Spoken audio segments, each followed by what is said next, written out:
Hey YouTube, happy season 14. In this guide, we'll be going over the new items, the new rune, the map changes, new ward spots, new shroom spots, the new herald, and the new void grubs, completely changing the jungle. Also, Teemo specific builds and runes. There are 4 that I deem way better than the rest. And last but not least, the Teemo matchups for top lane specifically, along with a couple games to show off the rules and builds. So enjoy. Before we get into specific Teemo tech, I wanted to go over all the new items because there's a bunch of them, and some of them are hard to understand. So I wanted to go over them with you all before we get into anything, so we have a better idea of what's happening. You start with the World Atlas. Damaging abilities and attacks against champions or buildings give you gold, right? Mana regen, gold per second. Rune Compass, same thing, right? And you get the wards. After that, Balneal Worlds, same thing, but now you can upgrade, right? Now you can upgrade. now you can upgrade, and you have all these options, which are super, super insane, right?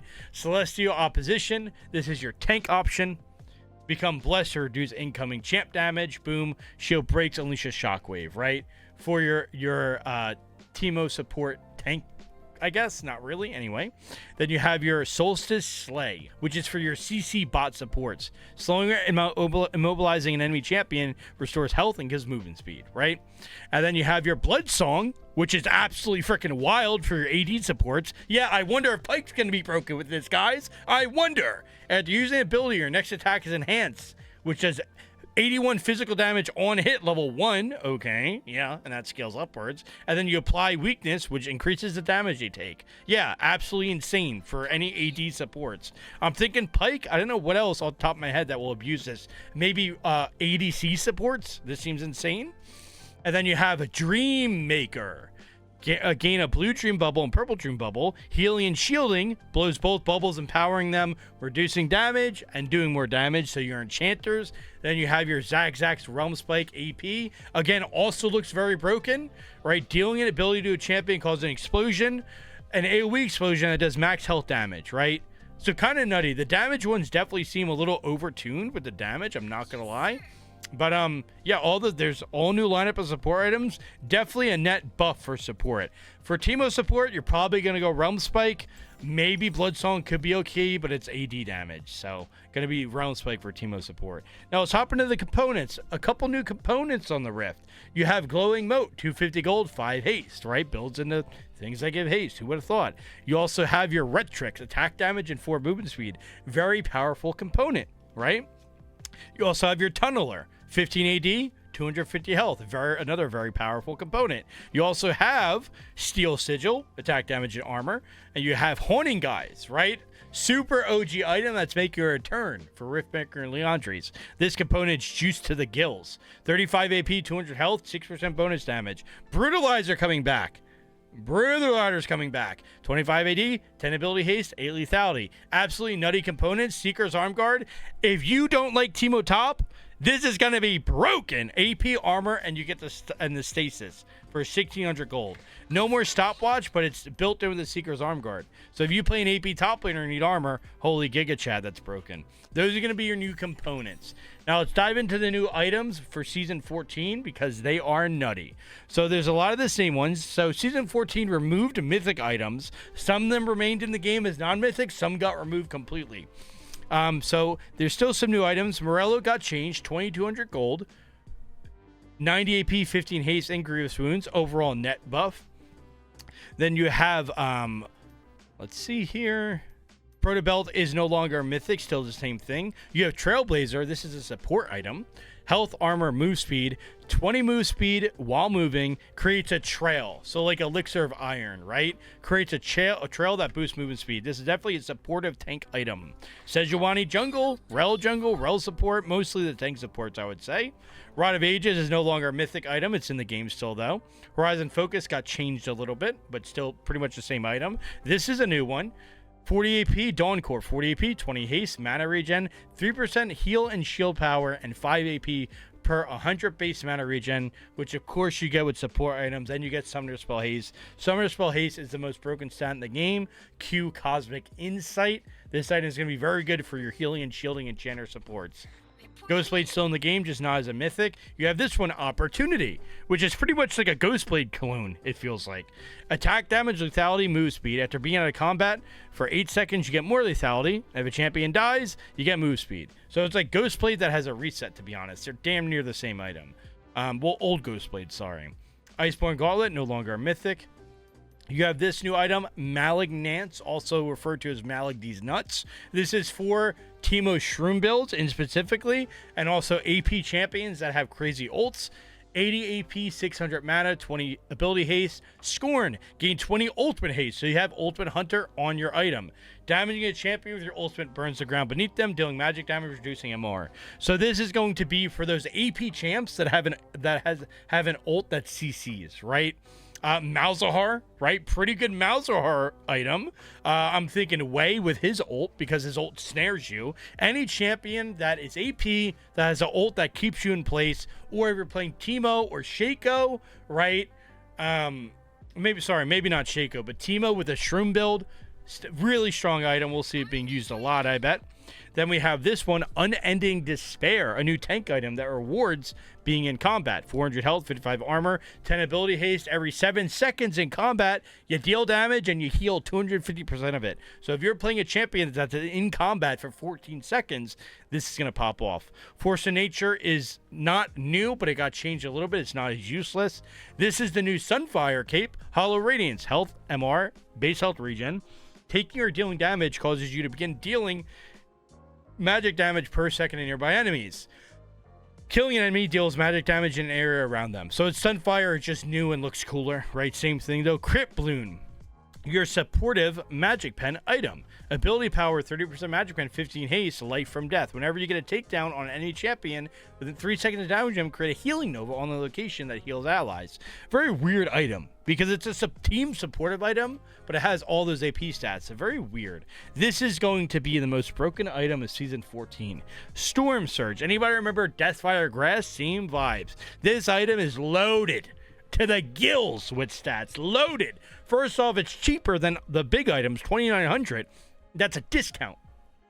100 AP, 12 magic pen, 5% movement speed, Storm Raider on it. So you deal 35% of a champ's max health damage, you get movement speed. And then after 2 seconds of doing that damage, you strike the target, dealing 90 magic damage. So this does, it's insane. It's insane, right? It gives everything you need. It gives damage, it gives movement speed, loaded. Volcanic Cyclosaur, another one that looks kind of broken. AD lethality haste, dashes and stealth, stacked to energize faster. Your energized attack deals damage and slows. So as you can see, going to be a problem on assassins. Knik Recorn, a new tank item. Health MR, health regen. And they're not taking magic damage, you get a fat magic damage shield. Really good.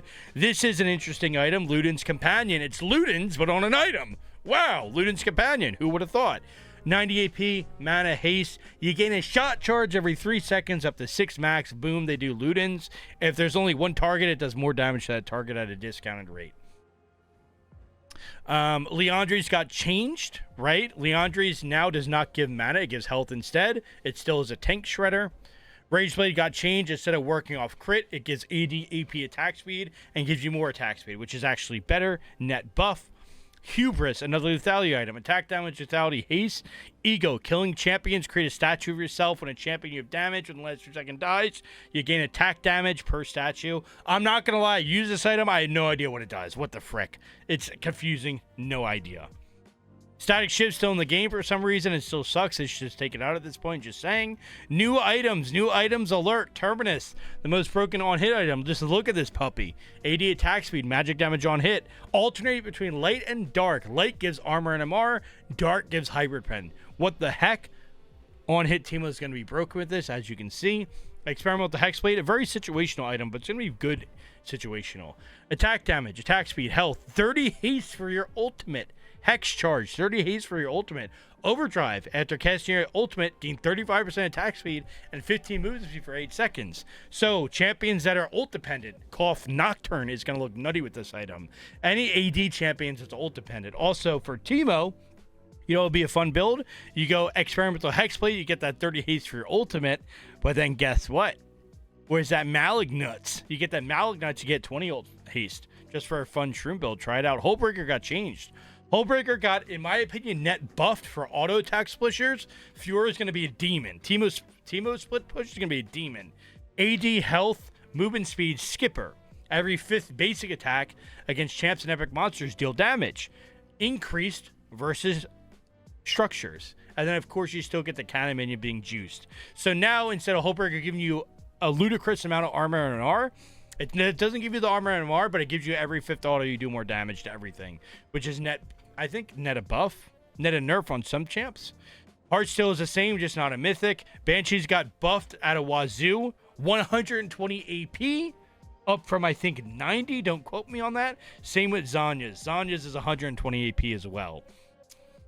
You have this item, Sundered Sky, AD Health Haste, Light Shield Strike, which is the first basic attack against a champ, crits for 150% and heals.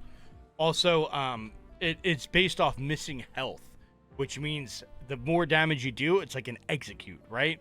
Shadow Flame got buffed to 120 AP Magic Pen, now crits enemy, with below 35% HP. Bork got changed ever so slightly. Instead of 3 autos, it sucks them. Now it just, first auto, boom, it slows them. Still does all the Bork stuff. Going to be interesting to see how that pans out. Jack Show's no longer a mythic. You have a new Hydra introduced to the ball game, Profane Hydra. Attack damage, lethality, haste, and the cleave that is better below 30% health, which is like an execute. Lethality users kind of are getting spoiled. It's messed up. Triforce no longer mythic. Titanic Hydra no longer gives you bonus AD, but it does its damage still. And that is going to be all of the new items in Season 14. What does this mean for Teemo specifically? Because this is the Teemo Ultimate Guide, right? That means we're going to be building a lot more Zanyas, a lot more Banshees. We're going to be building Hullbreaker in our on-hit build. We'll be building Terminus in our on-hit build. And on-hit Teemo is going to be cracked at a wazoo. We're going to be building Rageblade in our on-hit build because it's not crap anymore with the crit. Oh, sorry, forgot to go over Riftmaker. Riftmaker blows now. Ability power, health, haste.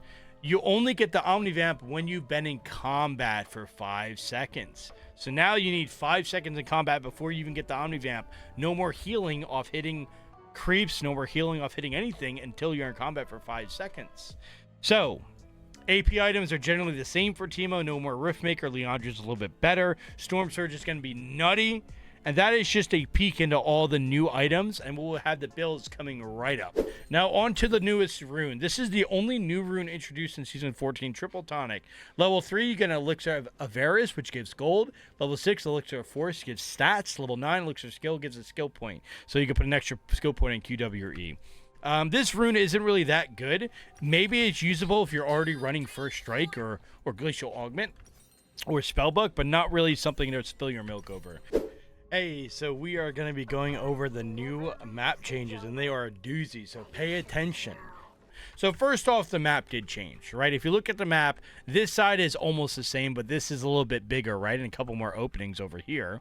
If you look at top lane, this side's the same, but then over here, look at this freaking big chunkus, right? Super more open. And then this is the same. And then you go over to this side, again, same, but then boom, this is huge, right?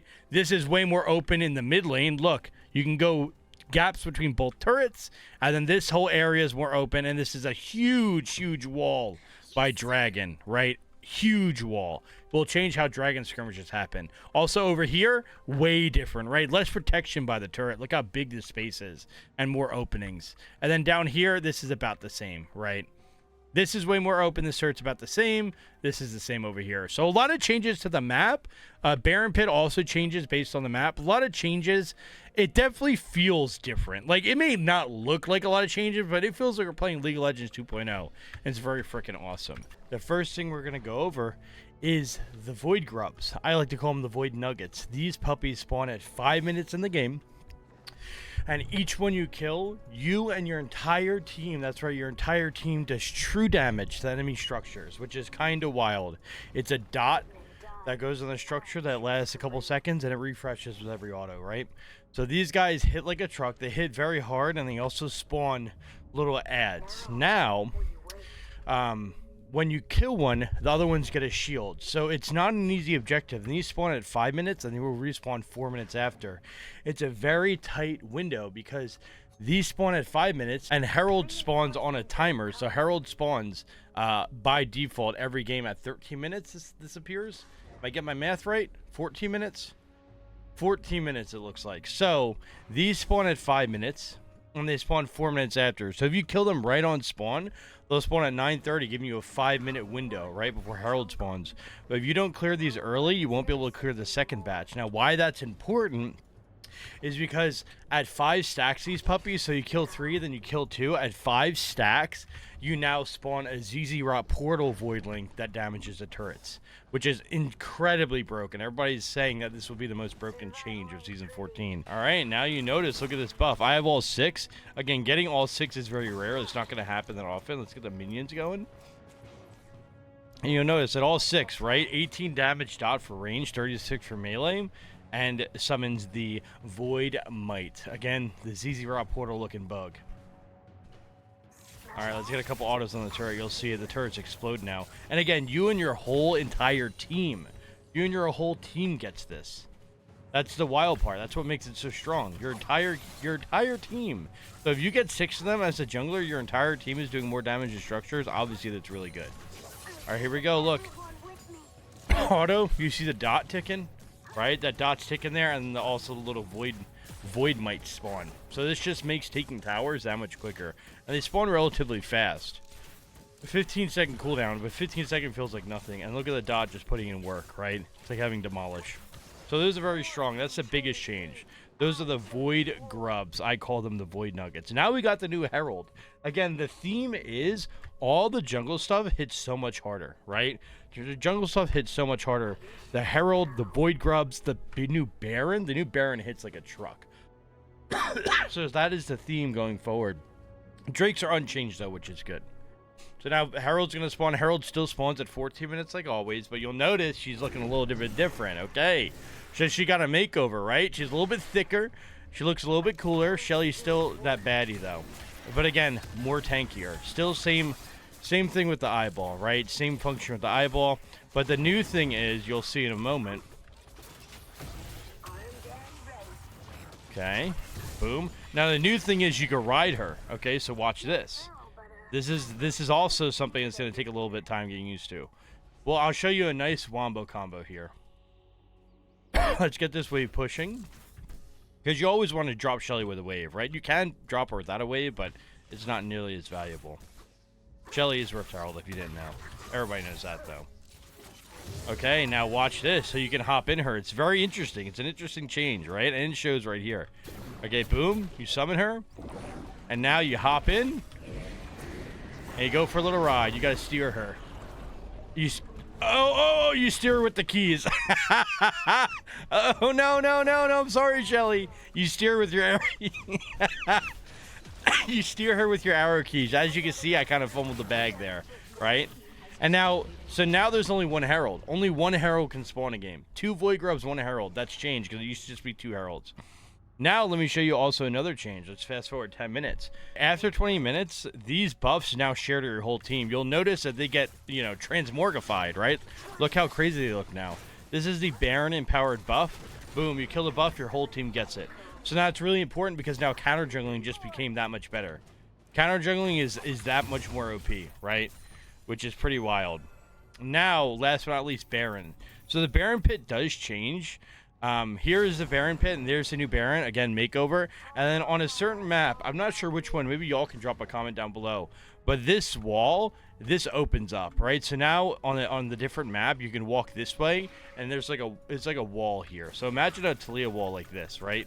So the wall is right here, and then you can just walk like here inside the Baron pit. It's kind of wild. So that is like the important, I classify these as jungle changes, right? But you need to know because you're playing top lane, you're playing mid, jungle, ADC, every role needs to know the new changes. Now, let's go ahead and go over the new Teemo changes. So Teemo and warding, right? So this is going to be mostly for top lane here. Let me get my wards infinite. So as you can see, and as we talked about, the map got changed. So now we have different ward spots. So this side is very much the same, right? This is the same exact side. You're gonna ward here. Let me get the blue orb. Okay. So you'll notice on this side here, there's nothing much to change, right? If you want to ward defensively, you ward here still. This bush is a little bit changed, but not really a big deal, right? This is all relatively the same. But on this side, it's gonna be way different. So say you're laning up here, right?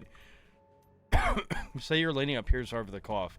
Now, instead of having to ward this little tri-bush, like, so now it's like, you could put a ward here, or even a shroom. So warding and shrooms, like, the same deal, right? You could put a ward here, you could put a ward here, and an offensive ward can go here. So this side is definitely, I would say, like, you get a little bit safety because it's thick-ass wall, but this side's a lot harder to cover, because, like, if you're pushing out, like, okay, now you got to watch out from this angle, this angle, this angle. It's like you don't know where they're coming from. Where, look how much safer this is. If you're playing on this side, you're just good. You have this one roll. So it's definitely going to be harder to lane on this side of the map as Teemo top.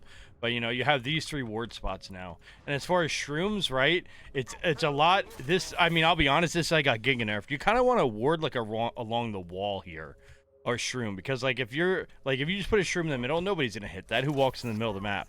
But you just put a shroom like along this wall here, and maybe like you can always touch them up in the bushes. That's fine. But really along this thick ass wall is the shroom spot. So like something like that, right? Or along this wall, right? Boom. And that's kind of where you're gonna be shrooming. Again, like you can always do the bushes. You can always shroom bushes. That's fine. But these ones will really help out in lane here, like against this wall. So it's very mas importante here in the top lane. And then if we boogie over for like jungling, right? Or like in the mid game. So if you're over here, right? Your shroom and ward spots in the mid game is Teemo. Like obviously in this bush, that would be nice. Again, always the bushes. But again, they don't really change much, right? On this side, nothing's really changed. And on the dragon side, everything's changed. On this side, nothing really changed, right? But over here, look at this puppy, right? This has changed a lot. So now it's like, look at this shroom. This little corridor is going to be amazing to put a shroom in, because like, there's no way you're not going to get hit by that. If you want to take this path, you're catching a shroom to the hands, right? Same deal right here. You can't dodge it in this little space. So these are 2 good shroom spots. But like when we're doing the dragon dance, right? The dragon dance now, we put a shroom here, and then we also put a shroom here for the dragon dance. Because like, very hard to dodge these shrooms. The dragon is like, it's bigger, right? The area is bigger, but the spaces are tighter, which actually Teemo benefits from. Because if you look, it's not as wide open. This is a very tight. This whole section here is so tight. Like look at all these fat money shrooms that'll be going off, right? Because like it's bigger, but again, just really tight like entrances. So you can just shroom up this whole puppy, right? And if you're fighting a dragon, they're always gonna hit this. So dragon definitely got buffed for Teemo, right? Just like along these walls, along the walls is kind of the theme here. And then you know, this again, this side it's just really good. So that's gonna be like the new ward and shroom spots, right? And the new jungle changes with all the camps. As you can see, this buff is thick, right? So again, this side not changed that much. This side of the map really not changed all that much. It's chilling. It's relatively the same. But this side, holy cannoli, right? Changed it at wazoo. So there you go. We're going to be covering everything new, the runes and builds, and a little bit of in-game magic. So let's jump right into it. There is a lot of new items and a lot of new builds floating around, but I have the top 5 builds for you, along with the runes completed. I'm going to go from what I think is the best build to the worst build, or the best build to the least played build, because they're all good builds. Now, there's going to be a lot of items we tempted playing with. These are proven and patented by my gameplay, okay? So let's hop right into it. The best build that's going down is going to be On Hit Teemo. It's freaking back. On Hit Teemo has been bad for years, but with the new items, On Hit Teemo is going to be the best build for top lane. I'm going to be going it every single game. I hope the other Teemos catch on. 100% it's the best build. It might take people a little while to catch on, but trust me, when you see these items, you're not gonna be disappointed. So the core build is going to start with your boots. You can go any of the 3 boots: Berserker, Steel Caps, or Merc Treads. It just depends on the enemy laner, right? Also, your first item will always be either Wit's End or Blade of the Rune King. Blade of the Rune King versus anybody that's not magic damage. And I would even go Blade of the Rune King versus magic damage, but you can rush Wit's End if you really need it. If you're versus a Rise, a Kennen, any top laner that's AP that you feel you can't even think about surviving without it, but you don't want to build this item, only if you have to. And of course, your boots will go along with that. So, first item, boots, situational, Bork or Wit's End. Your second item is always Terminus, and that is the newest item added to League of Legends. Terminus gives 40 AD, 30% attack speed, 30 magic damage on hit, and it alternates between light and dark. Light attacks give you armor and MR, dark attacks give you hybrid pen, both magic and armor. You can see how broken this item is. On-hit Teemo is centered around this item. Every on-hit Teemo build will have this item. You do damage while shredding them, while getting tanky. It's absolutely ludicrous, and you're always going to build this second. So this is where the build becomes broken. You have your Bork to kill them. Now you have your Terminus to 1v1 them, right? You have the damage and the tankiness. If you have your Wit's End, same deal, right? And then after that becomes the situational items. So your third item, you can go Rageblade if you need more damage. It got changed to be better and no longer needs crit. You can go Hullbreaker, which it got changed if you want to split push. Hullbreaker now has the 80 health and movement speed, but now it still buffs your cannon, but instead of giving you resistances every 5 autos, you do bonus damage to champions, to turrets, to monsters, and versus turrets, it does more damage. So you can do that. You can also go Jack Show because you no longer are tied to one mythic. You can go Kanik Rukorn, the new magic resist item. You can go Zanya's. So you see the theme here. We get our first 2 items which give damage. Then third item, we can go more damage in Rageblade or Hullbreaker, or we can start going tanky. Because on hit, you need to auto them. Very important. And then your 5th and 6th item are going to follow the same chart. More damage, build that item. More tankiness, build that item. Now, you can pretty much build any armor or MR item. I think Kanik Rukorn is the best magic resist item, and I think Randuin's is the best armor item, but you can realistically build any. So that's the build. That's on hit build. Boots are situational. Bork or Wit's End first. Terminus second. Situational items 3rd through 6th. The best version of the build for me is Bork, Terminus, Rageblade into tank. That is my favorite, but of course it depends on the game. Very situational. And the runes you pair with it have changed. Now we are pairing that with lethal tempo. No longer press the attack. Why, Manko? Press the attack got nerfed? No, it didn't. But Terminus requires 10 autos to get max value. To get 10 autos, you need lethal tempo. To get 10 autos, you need the tankiness. The build all comes together, and it's extremely broken. Along with lethal tempo, we're taking presence of mind because you have no mana otherwise. We're going to be going either Bloodline or Tenacity second. Bloodline is pretty interesting because did you know Lifesteal applies to every on-hit effect?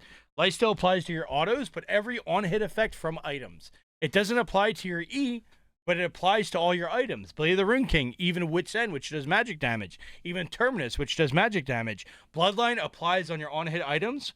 I bet you didn't know that. Well, now you do, because I'm a freaking beast and I did my research. And then if you need the Tenacity, you can go Legend Tenacity. Last one would be Last Stand, because we are getting health. We do want to get tanky. The secondary, I recommend Conditioning Overgrowth, especially if you're under Masters, because these runes just always make you tanky. But if you need to win lane, again, we can go Bone Plating and Unflinching, especially for something like Jax. Our runes, 10 attack speed, we're going to go double defense. Armor or an MR into health. That's going to be the best build for Season 14. If that's all you need to know, close the video, right? But nah. There's other builds that are equally as cracked. That's just going to be the one that I think is the best. On hit Teemo, disgusting season 14. You're going to be running that top lane. Not so good mid lane, not so good out of the jungle. The second best build is going to be a classic AP build, right? It's very traditional, very vintage. You go, depending on your runes, right? You can go Berserker Greaves if you go press the attack. You can go Sork Boots if you don't go press the attack. Nashers, Leandry's got buffed. Leandry's is back to having health instead of mana. Very good. Void Staff, Death Cap, and Storm Surge, the new item. Storm Surge gives 100 AP, 12 magic pen movement speed, and a burst of movement speed along with damage. This is a very classic AP build, and I like this build versus tankier teams because Leandry's, remember, Leandry's equals Shred's tank. Leandries equals tank killer. And funny enough, with AP, Leandries is the only item to deal with tanks now. So this build is your vintage AP build, but also I like it versus tanks. And again, I recommend going press the attack, because guess what? If you're going press the attack, they're going to have tanks, right? They have a tank top laner. You go press the attack, Berserkers, Leandries, you melt them. That's kind of the concept. But again, not required. You could go Sork Boots.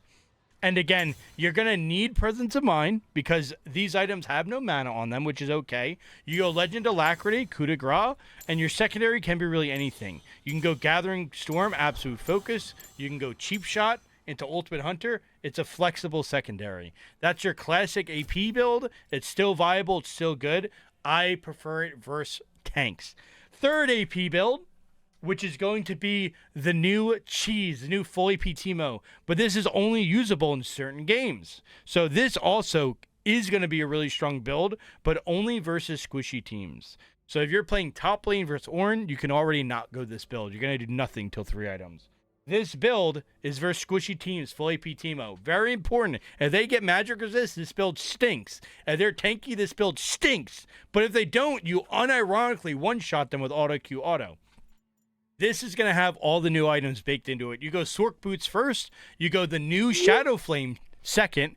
New Shadow Flame is 120 AP, 12 Magic Pen, and now you crit low health enemies, which is just bonus damage.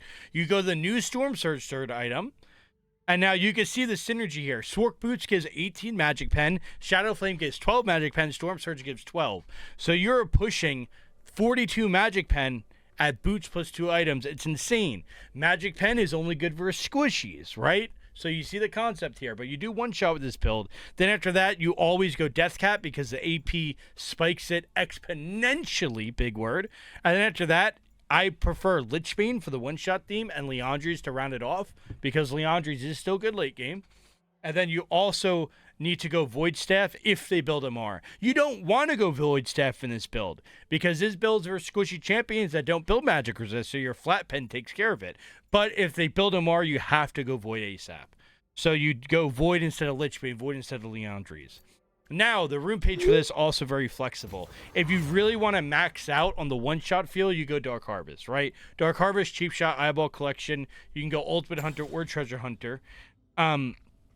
Or you can go Airy, right? Airy's still fine. Airy's more early game focus. And that would be Airy, Manifold Band, Absolute Focus, Gathering Storm. And secondary, you can go whatever you want. Cheap Shot, Ultimate Hunter, or Alacrity, Coup de Grace.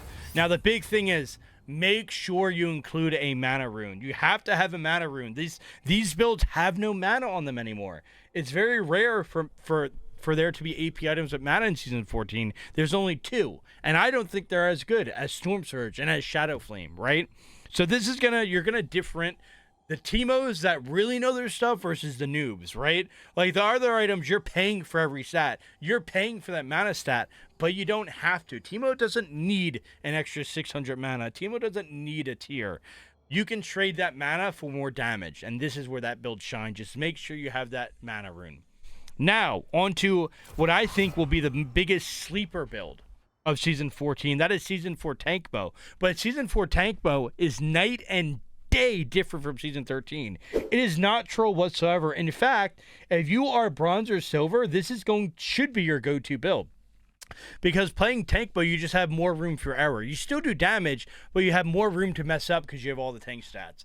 So Season 4 Tankmo doesn't build any attack speed items. You have to go Berserker Greaves, and then you have to go Heartsteel first item. That's a gimme, because that stacks. Every time you get a Heartsteel attack, you get more HP. But here is why Season 14 Tankmo beats the brakes off Season 13 Tankmo. Riftmaker is your third item. Riftmaker got changed. It now gives ability power, health, and haste. And now when you get 3 seconds in combat, you get the Omnivamp at 3 seconds. So you don't get the Omnivamp immediately, you get it after 3 seconds. But guess what? When you're playing tank mode, you're going to be alive that 3 seconds. And now Riftmaker also gives you the old demonic passive. So you lose the Omnivamp until it's fully stacked, which you can do with Tankmo. And then you get the old demonic passive, which converts your bonus 8 health into AP. You can see it all coming together, right? You get massive amount of AP off Heartsteel, and then Riftmaker, you get AP, you get health and Omnivamp, and then Leandries, guess what? Leandries gives health now, so you're doing health and you're doing that slow burn. So you're not going to be one-shotting people, but you're going to be super tanky. You're going to be burning them. You're still going to be doing your damage with AP, with Omnivamp, and with a whole bunch of health. So after that, it's very situational, right? After that, very situational. You could just go linear tank items. Randuin's, Jack Show, Unending Despair, which is another in-combat item. Kinnick, Racorn, Force of Nature, or you can go Hullbreaker if you want to be splitting a little bit. Hullbreaker is good for Teemo now because it gives that damage every 5 autos. Really good. That's where the situational part comes in. You're going to have to judge the game, but the core is really what you're looking for. And of course, Tankmo, as always, is paired with Grasp, right? Grasp, Demolish, Conditioning Overgrowth for scaling. Now, here's important. Here's really important. You need a mana rune. You notice a theme here. None of these items give mana, so we need a mana rune, or else we're going to be freaking the entire game. So you got to go Presence of Mind, and with Tankmo, you have no attack speed. You got to go Legend Alacrity, right? You need attack speed to get those autos off. All right, so those are our top 4 builds. The AP versus Squishies, the one-shot build can be top or mid. AP versus tankier teams can be top or mid. The on-hit build is only top lane. Tankmo is only top lane. Now we have our Teemo Jungle build, because Teemo Jungle will be good with the map changes. This is my interpretation of Teemo Jungle, being the only Teemo player to ever hit Challenger playing Teemo Jungle, being the only consistent person to have played Jungle the past 6 years and hit Ayla with it.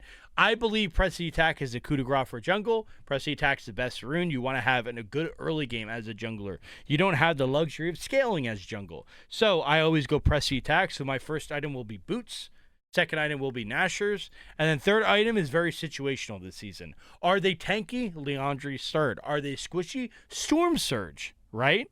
Are they squishy? Shadow Flame and Storm Surge. Are they tanky?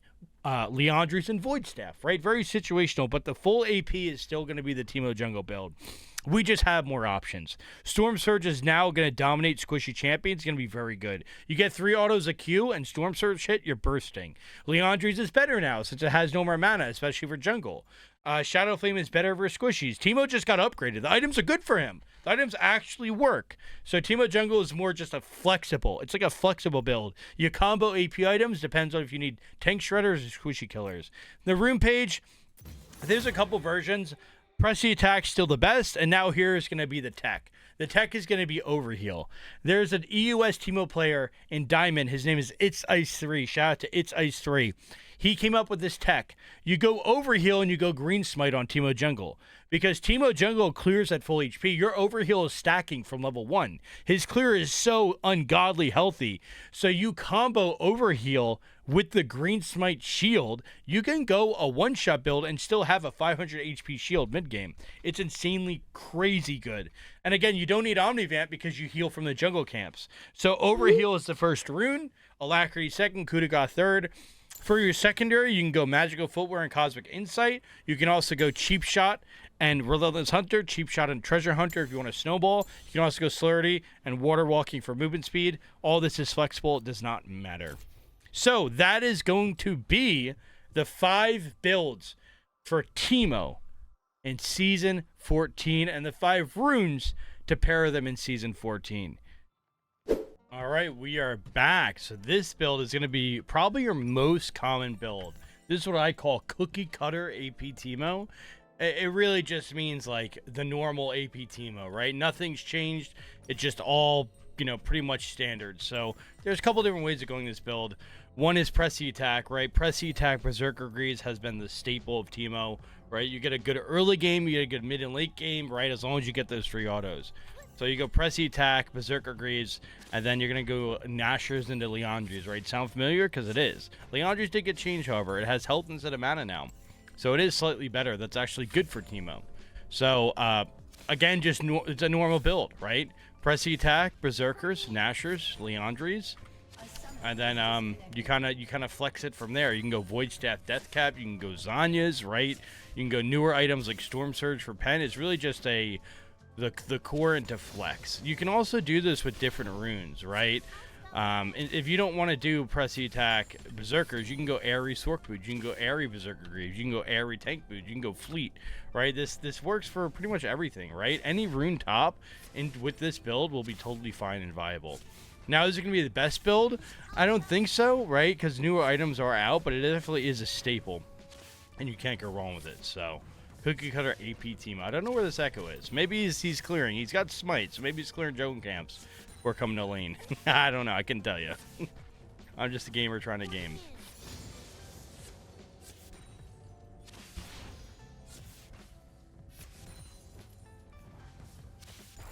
Wait, he actually was. That's exactly what he's doing. Oh, I don't mind. He was, okay. He was clearing jungle camps before coming top. All right. Did he clear... Okay, so now I'm just confused. Did he clear Nocturne's camps? I mean, he thought he was going to pull that on me. Listen, brother, I've been playing for a little bit here. This used to be a strategy, believe it or not. It would be double jungle. One jungle clears the enemy camps, one jungle clears their own camps. And I actually had some viability for a while. I mean, Viego DC'd, so our jungler DC'd. It's pretty much like an even ball game right now. Oh, heck no. Boat, no. He'll be back. Okay, huge. Yeah, we're gaming. I don't care if Viego's not here or not. Hey, we'll take a 4v5 on. And that means I can go clear the jungle camps too. I'm about to basically get my red buff. Let's go get that recurve bow. We're about to get the farming, Fabio. I'll get this and I'll get the bootsies. That seems pretty nice and balanced. What is going on? What a banger. Yeah, so Echo's top, okay. I'm about to go milk this red buff. Dude, I'm going to go get the jungle camps. They hit pretty hard since I don't have the jungle smite, but I'm down. We'll see how it goes. I mean, Teemo blind, right, saves a lot of HP, so I'll be able to do it. Just how long will it take? It looks like I'm kind of burning it with this recurve bow. I don't even miss any top form. That's huge. Level 6 this will get a lot easier, right?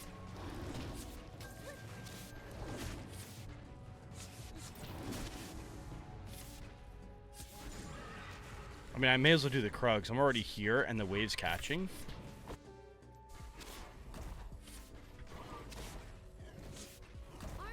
Because if I clear them now, they'll respawn higher level, and we'll be good. We'll keep on getting infinite. Go infinite here. I was in range for that cannon minion, I hope, right? The gold, you know, whatever on the gold. If I got the XP, that's pretty huge. I'll just keep doing that. Like, if Viego's DC, it's like we're playing funnel Teemo. I'll just clear that on my way to top every time. The red Krugs on repeat. Also, I bet Echo's going to go take a peek over there, too. I wonder if they're doing the Void Grubs. The Void Grubs are very, very strong, so if they're doing them, I might just be able to grab a kill, because they freaking hurt. Okay, they're not. I'll keep that warded, though. Man, Echo's doing his jungle camps, him and Nocturne. I don't know what's happening. I like, what is happening? Yeah, he's doing jungle camps.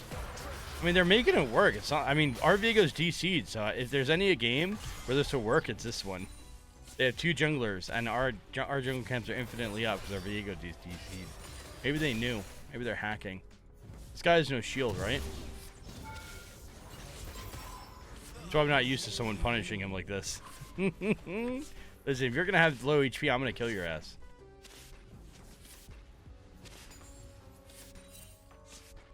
Riven's coming top. I'm going to give this kill to Echo then. We're going to fast base it. I'm going to get this played as well. Hey, that's fine. Riven was literally roaming top, so that's pretty smart of me. I also got the plate. Not going to lie, that's a pretty good play. That's a pretty good play for my end. Oh, he's doing the Void Nuggets. Look, he doesn't know. They freaking hurt, dude. Look at his HP. He's about to die to him. I'm on my way. Dude, he tried to do all of them at once. Look, see, the Void Nuggets are still getting people. He tried to do all of them at once. Dude, those things hurt, man. Echo's going to come over and help him, but I'm down just to run at this. We can sack a top wave for this for sure. Oh, I guess, okay, he's basing. He just left. That's fine. Maybe I catch Echo here. Maybe I go take their jungle camps. Hey, come over here, pal. Alright, doing these camps is a little risky, I'm not gonna lie. Oh, don't give up faith, team. Riven's here. She's level 6. I'm gonna stay, though. Nocturne's coming, though. I'm gonna stay. He actually committed to that. Riven's left, so I'm on my way here. Oh, shit. I'm in trouble, boys. I got the blind off. I got the blind off. And I dodged a stun. Oh, huge. That was a big money flash. And I'm out. Ooh, that flash was big. We predicted the echo flash. I'm gone. Viger, run. I'm out. I can't help you, bub. Sorry. I literally have 1 HP, bro.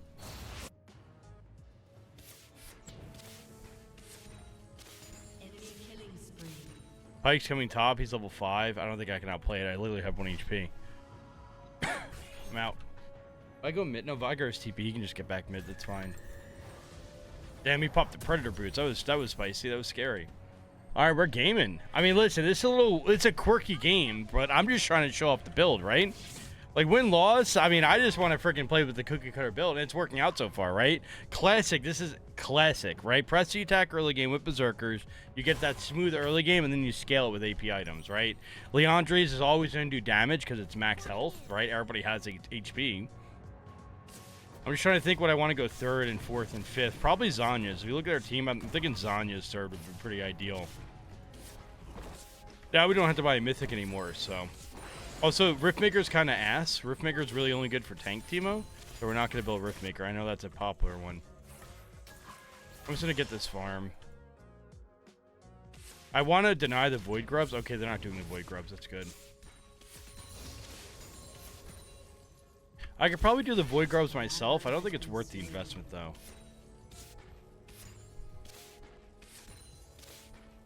Our bot lane's having a tough match. Diego left, our bot lane's 0-4. Vigar's actually playing fine. But our bot lane being 0-4 is kind of tough.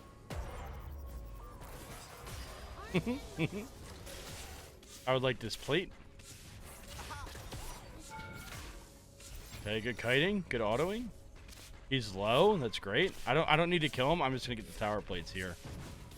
Make sure you take Presence of Mind, because a lot of the items don't have mana on them this season. What is his game plan here? Oh, I see. Okay, we got the blind off. I see the game plan. We're handling the 1v2, 1v3 really well this game. We're clutching up. I'm gonna sell my pod for Nashers.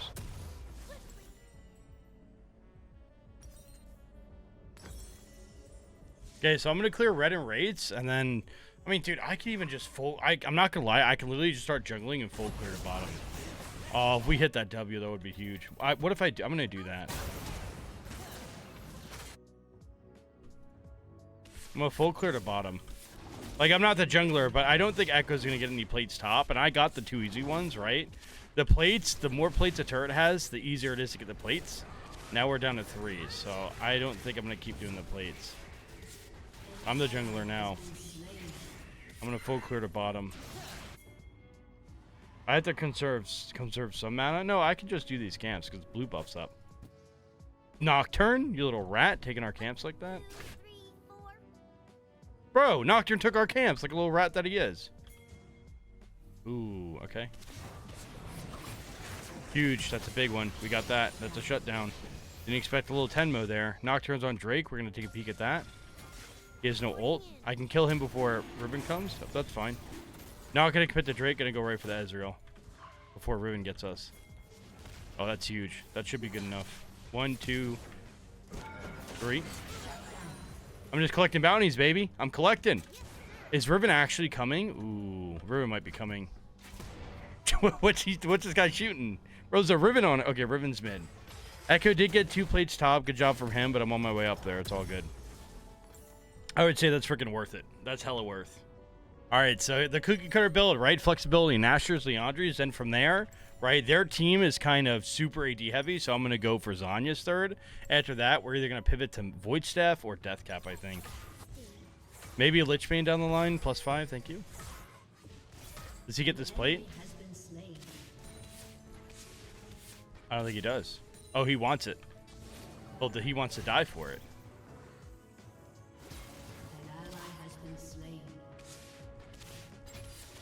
Think that should kill him. He's gonna have to R. Nice, there's the R. Nice, huge. I get this turret for sure. We clean this turret up. I should be able to get the full thing. I have Nashers. Maybe we get Mejai's too. We see 2 mid. Maybe Maybe they're coming for me. It's a possibility. The Void Nuggets are pretty much nobody cares, right? Ooh, they could be coming for me. I might die for this, but I think I'm going to risk it because, like, I want to get this gold. I might die for this. They could be coming up here. We see Pike Bottom. So it would be Riven Nocturne if they come up here. And Echo, right? Echo will be coming too. So we saw Nocturne. I'm down to take the 2v1 if I'm in the bush. Nocturne's about to ult me. It's fine. Okay, we're fed. I don't need to flash. That's chill. Woohoo! We have that. Echo had no ult, right? We knew that. Okay. We're gaming. We're in. This is fun. This is like a new game mode. It's called hard mode. We're playing a new freaking game mode. I'm gonna try and take these camps. I should have got the damn jungle item. Oh, whoa, whoa. I'm out. Oh my god, I am blessed to be alive. I gotta go. Holy crap. Do we even get Mejai's? Can I afford the Mejai's? Probably not, right? What? Oh no, I can't. I'm 400 gold short. Okay. I'm gonna get the stopwatch is now Seeker's Arm Guard, so it's gonna be a little more expensive. It's Seeker's Arm Guard with the stopwatch combined.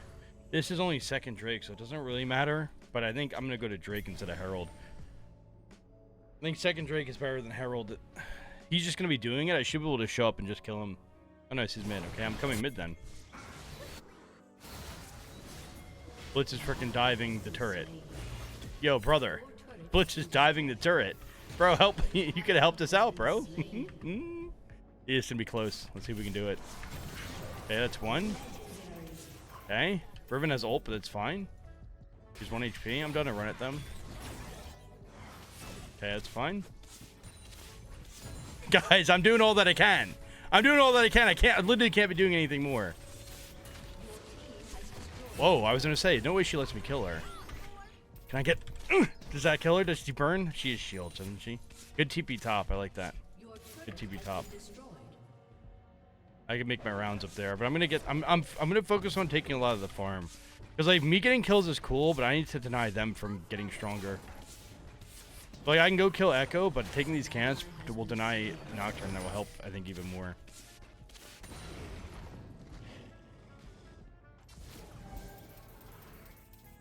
Don't look like he just based. Smart man. Guess I'll get Herald now. I'm already here. Our team is making this as hard as possible. I'm putting in work, but they are making this super hard. They keep dying on repeat. And Viego's not here, but it's fine. It's winnable. We're going to grab this Herald. They get Drake. That's fine. I probably base and go clear all the camps again, right? I don't think I want to take this fight at the moment. I want to make sure to get the Zanya so I don't die. I'm done to go bot side. Take a fight over here. So this is the new Zanya. Seeker's Arm Guard is the stopwatch. Sorry, Zanya's is still Zanya's, but this is a stopwatch component. This is still up. Nice. He's just going for that. Okay.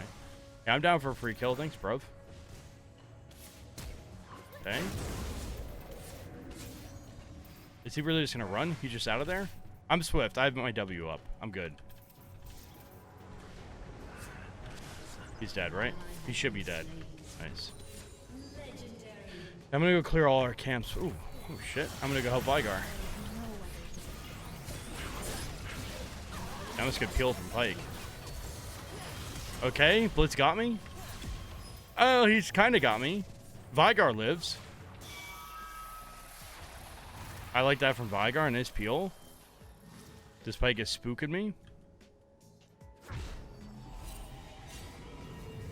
Hey, how does he have... He has the Herald recall, but I have the Herald. What? How does he have the Herald recall? How's that work out? I have the eye. Oh, the Mejai's is 100 gold cheaper. Oh, shit. More you know. I'm down to ride Herald. I'm going to ride it to mid lane. New Herald, by the way. Okay, pretty sure you... Okay, you steer it with the keys. Okay, perfect. Wow, that popped off. Nice. I just smurfed that, didn't I? We gotta keep taking these camps so enemy doesn't take them. My team just keeps fighting. Yeah, I really messed up that herald, didn't I? Alright, anyway. We just gotta keep taking these camps so the enemy doesn't.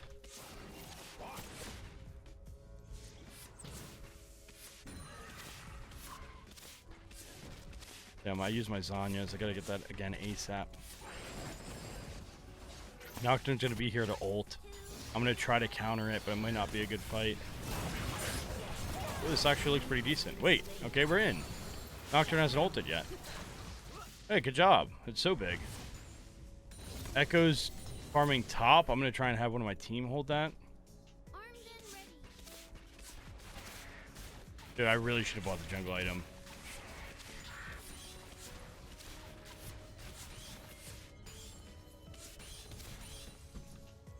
Can I still buy it? Is it too late?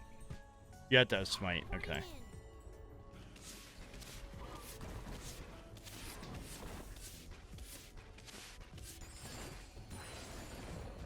Nice, I got all 4. That's huge. Okay. I'm gonna go clear my camps before pushing this wave. Baron's not up, so I can get a fat push going bottom. This blue buff shares now, so our whole team gets it.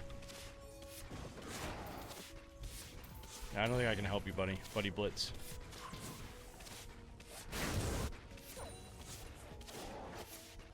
Guess I could have. Too late now, but I definitely could have. I didn't think he was going to live that long. Oh my god. I mean, if I turn a kill, isn't it good? I don't think I can actually kill this guy. Yeah, it's fine. Oh. Is it fine? Damn. Damn, he got the flash. Echo's there too. Burn flash directly on my face. Good flash from Riven. She didn't have flash up, I think I'd be okay. Hey, Jin lives, that's fine. Nice. Alright, we got a ball game. Build's coming along too.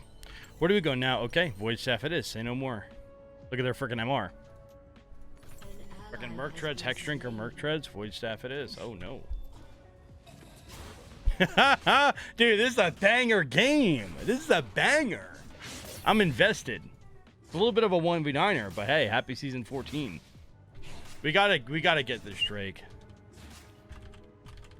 We gotta get one. We just have to get one, right? That stops their scaling.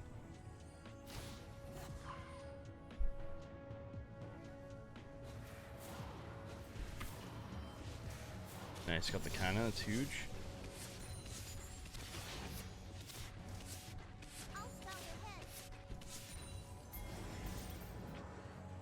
I wish I can do that Gromp right now, but I have to get to mid lane or they're gonna die. I'm here. It's fine, actually. I got blind. We're just peeling. That's fine. Okay. Let's go to Drake. Actually really good, actually. I chunked him so hard. Now, nobody... I don't have a smite, so we have to kill Nocturne. Or if he just doesn't come over here. Blitz, you got me? Listen, buddy, I'm going for this, whether you're going to help me out or not. Nocturne could ult it, but I'm fine. That's okay. Okay, it's not okay. It's not okay. Okay, it's not okay.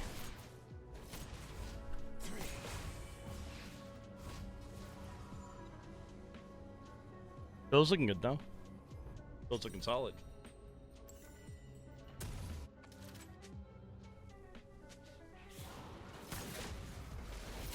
It's not okay. Was it okay? It's not okay.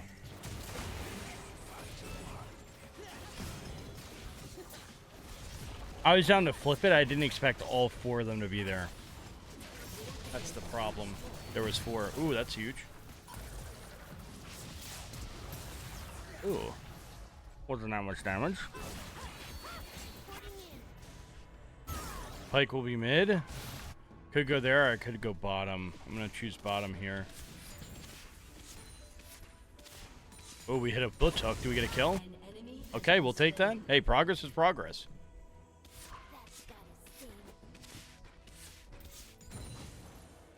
Go clean the camps again. Make our way.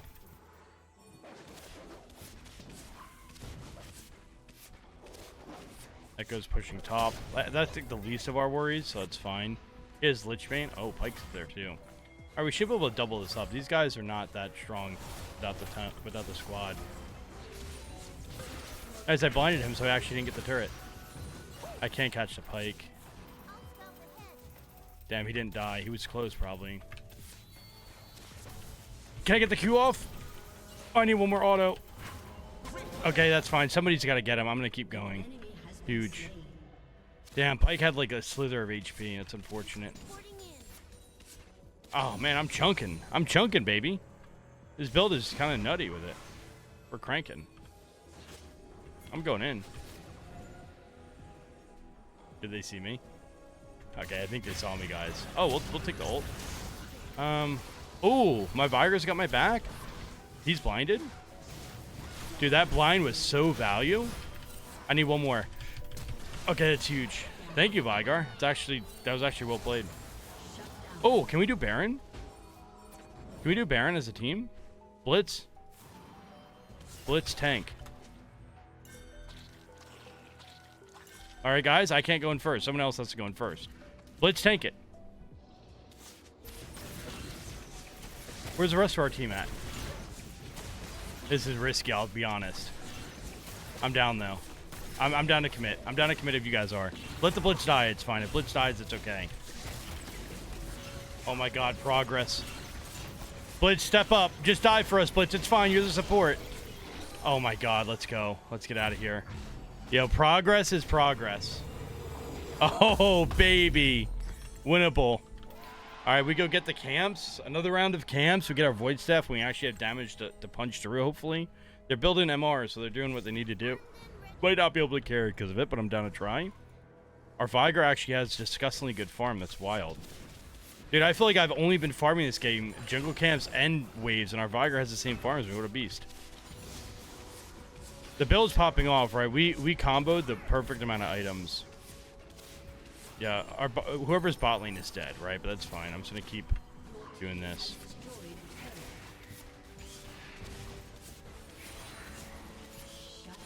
Nice try, Vigar. Nice try. I think I'll take my base, to be honest, because I have my Void Staff. It's pretty big. Oh, shit. That's not ideal. We'll take the 1-for-1. I'll probably bounce and just hold top. Drake's in at 50, but that's fine. We got plenty of time. Ideally, we can kill Echo quick going for this inhib and then just pivot that into a Drake. That'd be wonderful. Wonder if he's... Ooh, nice. He made that a little bit easy for me. That's huge. Okay, now we can go right to Drake with an elixir. Okay, and the build's paying dip. Like this build, we slotted in every item perfectly. We're getting everything we need. So this actually is a good window. Vigar has no TP. Blitz, please don't die. Jin, please don't die. We're going in, but it's gonna be a little dicey and spicy. Vigar, get your ass over here. It's Fort Drake, bro. And he's farming top. That's fine. All right, Blitz doesn't want to help either. That's fine. Don't mind me. I'll just try my best. This vision's actually gonna be pretty goated. All right, so we can't flip it. We have to make sure we kill Nocturne. I need to go with my team, or else they're gonna die. Oh, nice. We'll take that. And we draw the Nocturne out. That's huge. Guys, please, for the love of God, save me. Okay, that's massive. Okay, it's fine. Oh, we're going big. We're going big when we need to. Oh, absolutely massive. There's a Pyke next to us. And an Echo. We just go do Drake. I don't want to get outplayed. Can we go do Drake? I'm going to go do Drake, guys. You do your thing. I'm going to go do Drake, though. Vigar's pushing top the whole time. Okay, that's big. That's huge. Team dies, whatever. I'm just going to make sure they don't get Fort Drake. That's literally fine that they died. It's actually fine. I got the Drake. That's all that matters. I'm going to bait Pyke into coming over here. I'm going to just try to outplay him. Oh, this is a bad idea. He's going to kill me. I have nothing up. I'm out. I'm going. I'm gone. I'm literally just running for the hills. Vigar actually split push and got almost the whole base, so... I'm just going to... Oh. That's fine. Hey, where you going now, punk? Come back. Hit that Shroom for me. Hit that Shroom for me. Yeah, it's called outplayed. That's outplayed right there. God, I'm doing so much damage, it's unreal. Collect? Oh.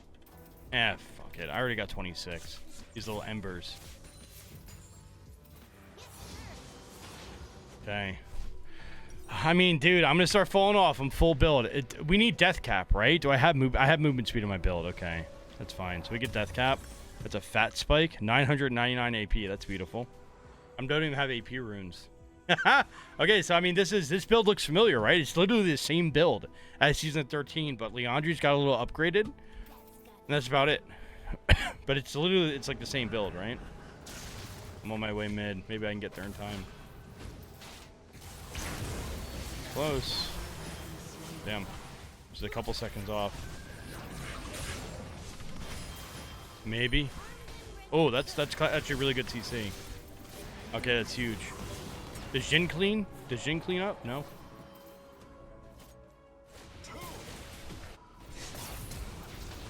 I am blind. I'm gonna go base for the Echo. I have 1 HP anyway, so I'm just gonna leave. Oh, nice snipe. There's no way this guy ever gets in him. Look at that damage. Oh, look at that creep block. Listen, this game is stupid, but it's fun. It's stupid, but it's fun. I gotta admit that. How the heck do we ever win? Do I ever just have to go side lane? Oh, did Riven quit, by the way? Maybe Riven quit. She couldn't handle the heat. Do I ever oh, Vigar's nuts. If he somehow lives, I'm pushing as fast as I can, big dog. Oh, yep. Right to Vigar.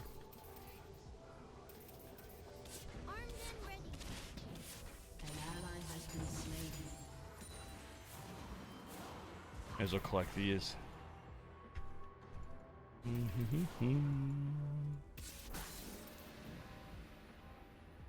I feel so slow, but I have the Medjai's movement speed. It doesn't feel like it, though. Pyke's mid. Nocturne has no R. I think I'm kind of down to keep going. It's risky as all hell. I'm down. Because we know Pyke's not here. We know Nocturne has no R, so it's Ezreal and Nocturne just running at me. I mean, I'm down to... hey, I'll take that. We'll take that all day. Freeing him.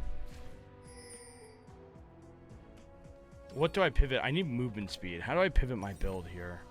I'm so slow. It feels so slow. Maybe no more Nashers. Maybe I ditch Nashers because I'm already one-shotting them, right? Maybe I ditch... No, I don't ditch Leandri's. Yeah, I think this is the play. Because I feel so slow. Okay, 1 for 1. Could be worse. Not bad. Vigar's gonna go get Echo. We'll take that.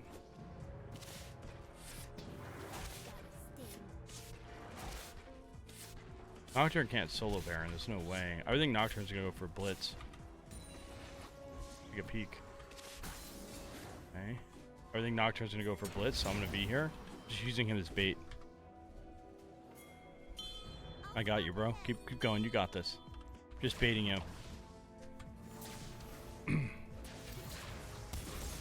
Vigar, you gotta keep pushing. You gotta keep pushing, big dog. Blitz, this is wild. He hits those. Nice try. We got the heal.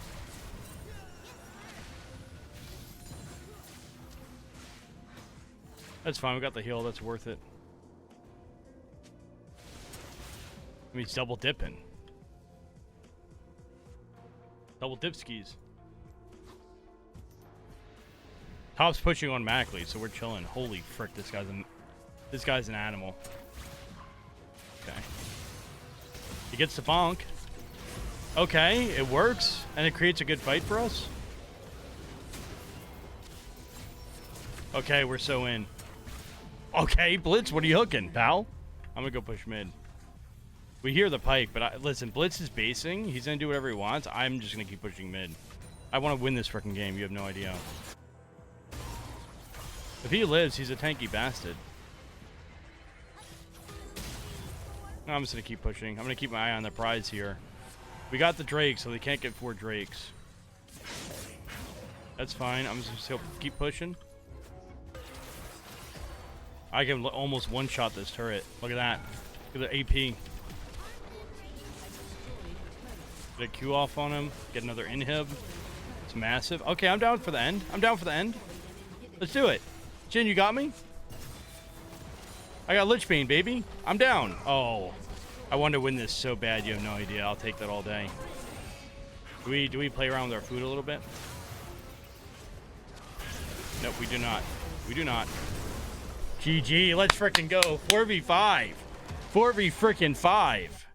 But with that cookie cutter build, baby, hey, plain is good. We'll take that plain Jane. Plain Jane build, plain is good. We take those. Frickin' 4v5. To be fair, Vervin did leave, so we'll take it. But season 14, holy cow. Gotta give it to Viger. He played pretty well. Blitz played pretty well, too. Alright, the damage done is going to be cuckoo, right? 65k. 65k. Nutty. Check out the runes, right? Press the attack 3k. Presence of mind, give us all the good mana. Everything just worked well. GG. GG, freaking cookie cutter. We are playing with our on-hit Teemo build, season 14 style. So this build is going to be, in my opinion, the best build for Teemo for season 14. A lot of because of flexibility. So look at this item. It's centered around this item because it's obviously broken. AD, attack speed, on-hit damage, and then light and dark rotate. Light giving you armor and MR, dark giving you hybrid pen. That's insane, especially insane for Teemo. That's the best second item. The first item, you're always going to want to go Wit's End or Blade of the Rune King. Bork is going to be the better choice because it's just always been a good item in League. It gives you 1v1 potential. But you can also go Wit's End because this got changed as well. This now has tenacity on it. So if you're versus an AP top laner that also has CC, Wit's End is a very good rush item. And what do you know? We're versus Fiddlesticks top. So we'll be going Wit's End first this game. Then third item and more, it's very situational, right? Rageblade is the most common, but you can go Hullbreaker, you can go into Tank. Very situational. That's going to be where it gets hard to play on hit Teemo. That's where the knowledge and skill will really show. As far as our runes, they changed a little bit for Season 14. We used to go press the attack, but now we're going lethal tempo because Terminus, you need 10 autos to have max value on Terminus. So to get 10 autos, we're going to need that lethal tempo action. Fiddle top isn't a freebie lane. It's going to be interesting. We'll see how it goes. Definitely not free by any means. Oh, my lethal tempo stacking, though. It'll be close. Huge. That lethal tempo put in value, didn't it? Holy cow. Probably shouldn't have gone for that. That was really risky. I'll take it, though. Going another point in E just so I can shove this wave out. I don't think he can walk up and kill me. I'd be surprised if he can. He has no flash either. Nice. Wave got pushed. Cool, cool, cool. So I decided to go Cole this game, but you can also go Doran's Blade. Doran's Blade is really good as well. The biggest thing that people don't know about... Holy announcer. The biggest thing that people don't know about this setup is that... Let's get that, and let's get that. So lifesteal is actually really valuable. So lifesteal, and a lot of people don't know this, lifesteal applies to your autos. It doesn't apply to your poison, but it applies to every on-hit item effect. Whether it's AD or AP, whether it's magic damage or physical damage. So with this build capitalizes on hit effects, right? So lifesteal applies to Wit's End. It applies to Bork, and of course Bork gives you lifesteal. It applies to Terminus because it has that on-hit effect, right? It applies to every on-hit effect item. So lifesteal is actually very valuable. So like I said, Doran's Blade is a good starter item, and you want to keep it for as long as possible. But again, Cole is just fine as well. It really just depends on the lane if you feel like you're going to be farming or fighting. And then boots, same deal. Boots are totally up to you, right? Do you need Merc Treads, Steel Caps, Berserkers? It's going to vary game to game. Very flexible build. This game, I'm gonna opt in for the Merc Tread just so I can actually kill Fiddle. So if I get Merc Treads and Tenacity, we should be able to kill him on repeat. Hoping I can just eat his fear and then out damage his sucky.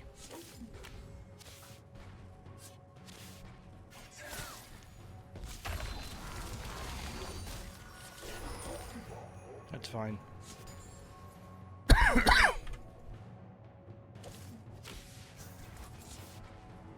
First strike Fiddle. I got his first strike off of my poison though.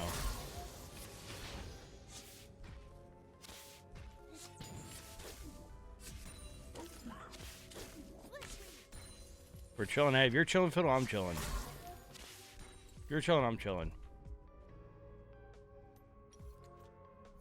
I go ward. Oh, shoot, that scared me.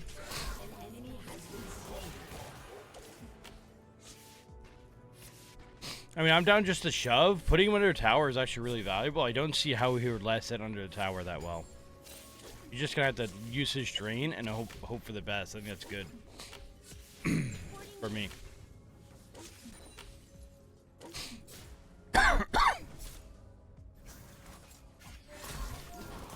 That's damn! I'm surprised this first strike. How did his first strike go off? I could have sworn I pressed Q on his face. We're up trolls, yes, so we're absolutely chilling. How did his first strike go off? What the heck? We have good wards as well. Got this nagging dry cough, I'm sorry. If he ults me, do I even die? Oh, hey. It is you. That was out of nowhere. Support Twitch coming in hot. I kind of just ate everything. Oh, you're just coming back.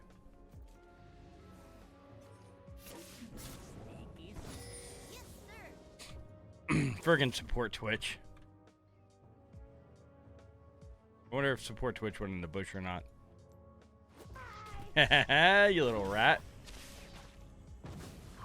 I'd love to get Fiddle's ult. Oh. Hey, look at that. I'm literally doing Teemo things. I'm gonna throw a little. I'm literally Teemoing. I'm gonna try and keep him on the hook here.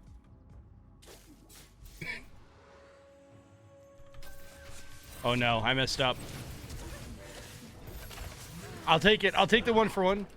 I'll take it. I'll take it. I'll take it. Hey, we take those. I thought I could just kill him, but I could not. That's okay. Twitch got the kill, and I got the kill back, so I got full gold. And Twitch getting a kill, that's kind of fine, honestly. Twitch support, who cares? We get mega value bottom. And we get Drake. So we get Drake for free, and we get a kill bottom, presumably. Ooh, I can go find Kha'Zix here. Who's already low? I'm down. This could be a good roam. Uh-oh. Does that mean Kha'Zix is... Okay, there he is. Found him. I could fight him. Lethal tempo is kind of really good for these extended trades.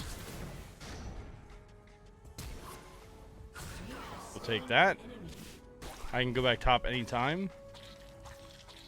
The lethal tempo value is immense this game. You see like that all that extra damage. Like press attack is good most of the time, but lethal tempo definitely shines. And we get the cannon, that's huge.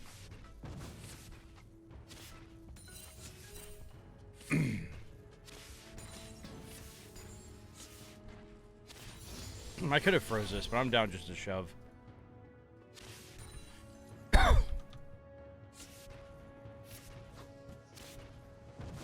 Hope Fiddle doesn't roam. If Fiddle roams, that would be pretty good from him. I'm going to assume he's not going to roam, though. He has TP top, that's fine. Okay. Whatever. What is this little thing here? Okay, what's end? Here we go.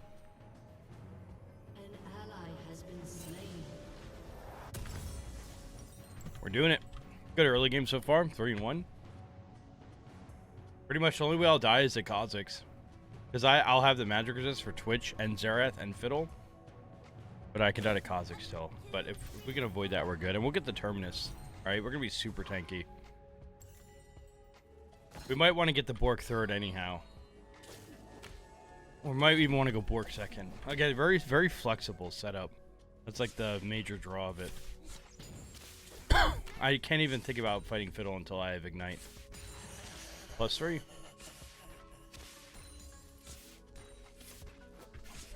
I could be getting... Okay, Twitch is actually bottom. Cool. I don't think I even walk up, honestly. Like, there's no way I ever kill. I wouldn't mind a tower plate. That'd be kind of cool.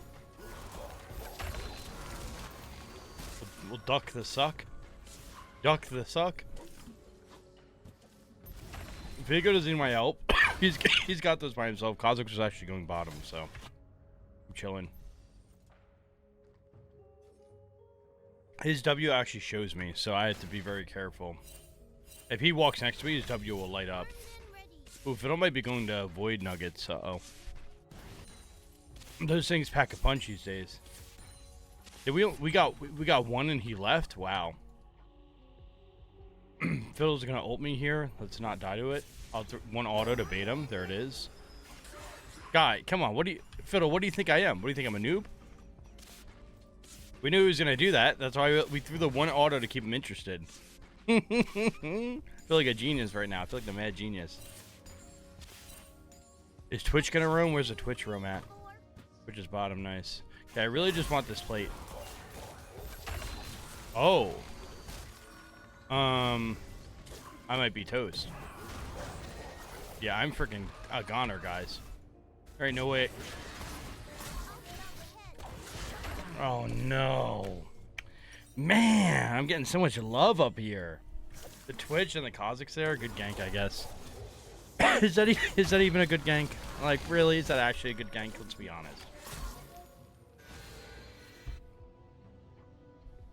I didn't feel like a good gank. It felt like a lame gank, actually.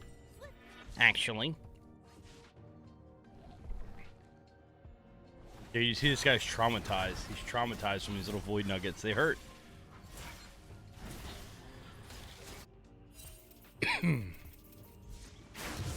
Okay, nice. He gets 3. That's huge. Oh, we're not going to get the second. We're only going to have 3 max. So with those void nuggets, right? We talked about it already. Getting 5 is what you want to aim for. We're going to end the game with 3 because they're not going to spawn before Herald. I'd really like a plate here. He shouldn't have ult, right? Alright, Viego. We gotta start getting active. There. Hey, attaboy. He literally listened to me. Oh no. Oh no. That's not good. Dude, this guy's just cock blocking me. The fiddle top, it's just a cock block. I'm just gonna auto and see if I can just out damage him. Okay, I can. That's good to know.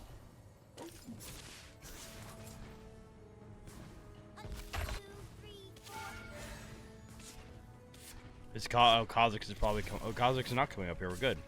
That's my conditioning popped. That's good. He's gonna have ult up again. I wonder if I can one combo him with a Shroom really quick. Should be worth a shot. Oh, he just let it rip in my face. Oh, we're gaming. Oh man, dude, fiddle top. It's actually working. He gets me there. The one turret shot got me, but can't believe I died there, man. Oh, the top lane timings, right? Kazakhs bought him enough time. I got the plate though, so it's not that bad. Man, I can't believe I died there. It's close, but it's like, Jesus, really? Just getting gangbanged up here. It's winnable though. Winnable, and we're scaling. Winnable plus scaling. All good. We got 2 Drakes. It's not bad. That's tough. Kazakhs is bottom. That guy's dead. An ally has been slain. An enemy has been slain.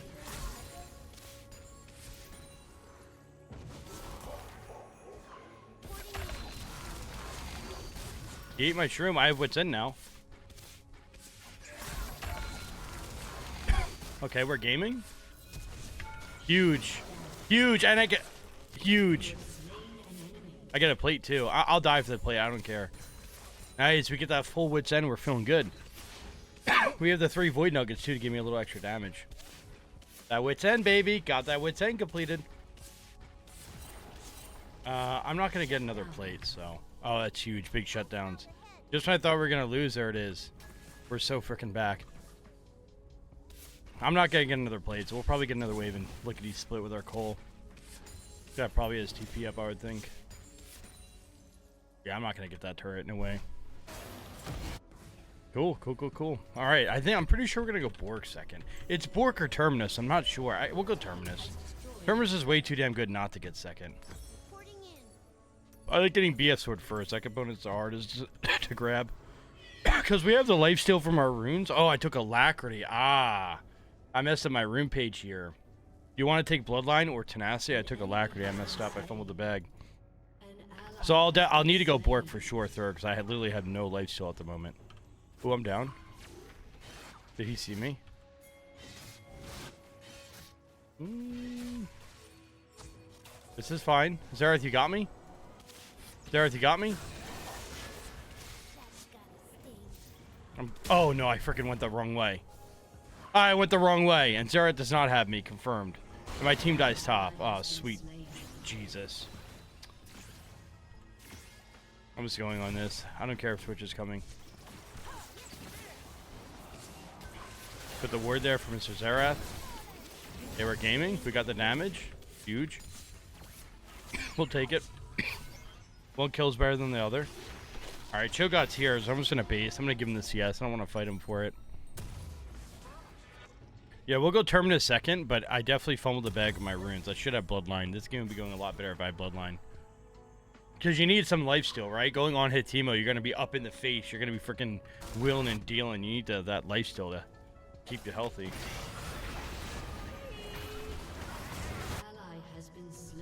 Oh, they're freaking LCS team? Well, I think he's gonna look for this turret. Oh, I can't go around anymore. The new map. Duh. I was gonna go around. Oh, no dice on that. Ooh. Yeah, that guy's dead. Did we go fight this? I'm down. Fiddle's gonna ult. Oh, Fiddle's not ulting. Okay. On my way? Now I at least get one, right? He's blinded. He can't hit that. Yo, what's Zareth aiming at? Homeboy, where you aiming? Oh, shit. I'm not igniting. Okay, we're back. We're in. How'd Cho'Gath get here? Wasn't Cho'Gath bottom? I could have sworn I'd just seen Cho'Gath bottom. Now he's top. He walked right past Cho'Gath onto me. What's that about? Yo, he just skipped Cho'Gath and went to me. Okay, I'll take those kills. I'm down.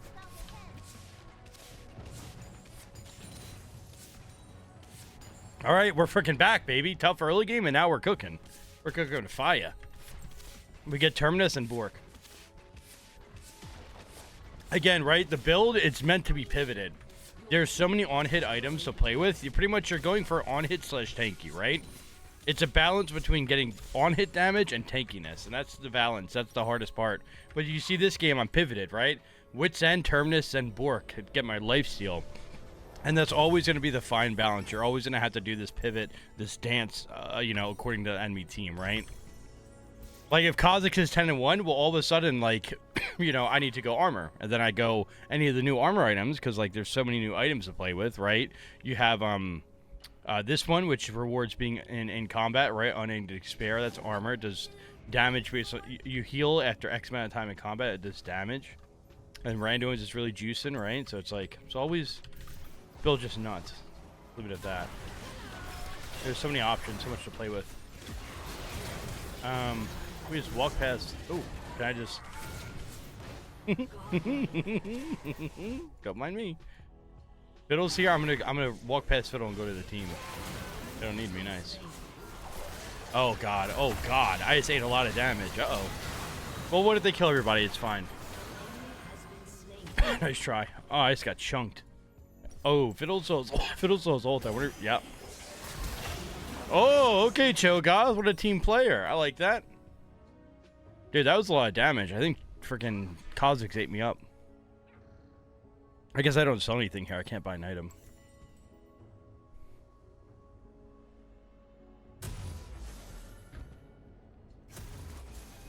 I go Bork third, and then we have to really build defensive. After Bork, we're going to go... I have options, right? I can go Hullbreaker. I can go Hullbreaker and just sit on the side lane. Or I can keep grouping, and I can just go any tank item, right? Jack Show is also pretty decent now because it gives armor and MR, and it gives you bonus armor and MR, which we already have some to pilot off of, right? Because Terminus is giving us at minimum 20 of each. So Jack Show is really valuable. I could go heavy on the armor here in case I think Kha'Zix's gonna kill me, but I don't think that's the case. So I'm deciding between Hullbreaker third because Hullbreaker also got changed. It does bonus damage every 5 autos. So I'm deciding between Hullbreaker and between Jack Show, but I'm leaning more towards Jack Show to the tankiness. I'm just gonna get this turret over here. I think my team's got that Drake. Diego had a tough early game, but he did do well getting the Drake, so respect. Use my attack speed here. Really bonk this turret down. See, we only have 3 stacks of the Void Nuggets, but you can still see the damage, right? It all adds up. And it helps, the entire team gets it for the entire length of the game. That's the wild part.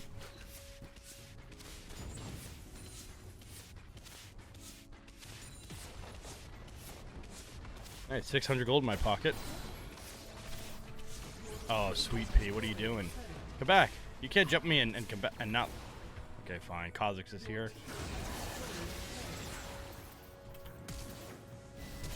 Oh, nice flash. But we got him? Oh, baby. Terminus value. That's that Terminus value. All that armor and MR. All that armor and MR from Terminus. I was getting 25 of each. That's that Terminus value, baby. I'm a tanky boy. I don't even have that much life still yet. Ooh.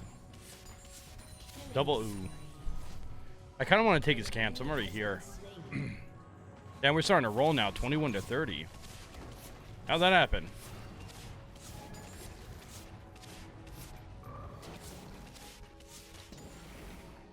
Okay. I'll take my base. I could keep pushing, but I have so much gold. We get Bork, I'll get Jack Show. Jack Show looks pretty good. Because I need... This game is one of those rare games where you need both resistances, right? They have a Fed Ka, they have Kaisa doing AD, and the rest are AP. It's like I need both. And like I said, Jack Show, you can build any amount of mythics now, so you're just looking good. All these little adjustments for the new season are wild. I'm gonna... Oh, his camp's already dead. What the heck? What the frick? I think I'm gonna go bottom. Our team's gonna go bottom. Okay. The ideal macro is I go bottom, right? Because our Baron's gonna spawn and I pressure, but I'm not gonna fight the team for it. Oh, it looks like I do go bottom then. No, Zera's bottom. Okay. I will just take our farm and go top then. That's fine. Our farm, as if it's not Viego's. Whoops. Tally ho.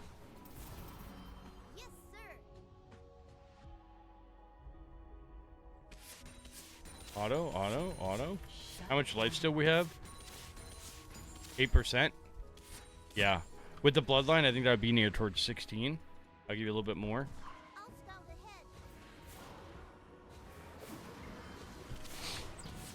Okay, how many people are going to show up here?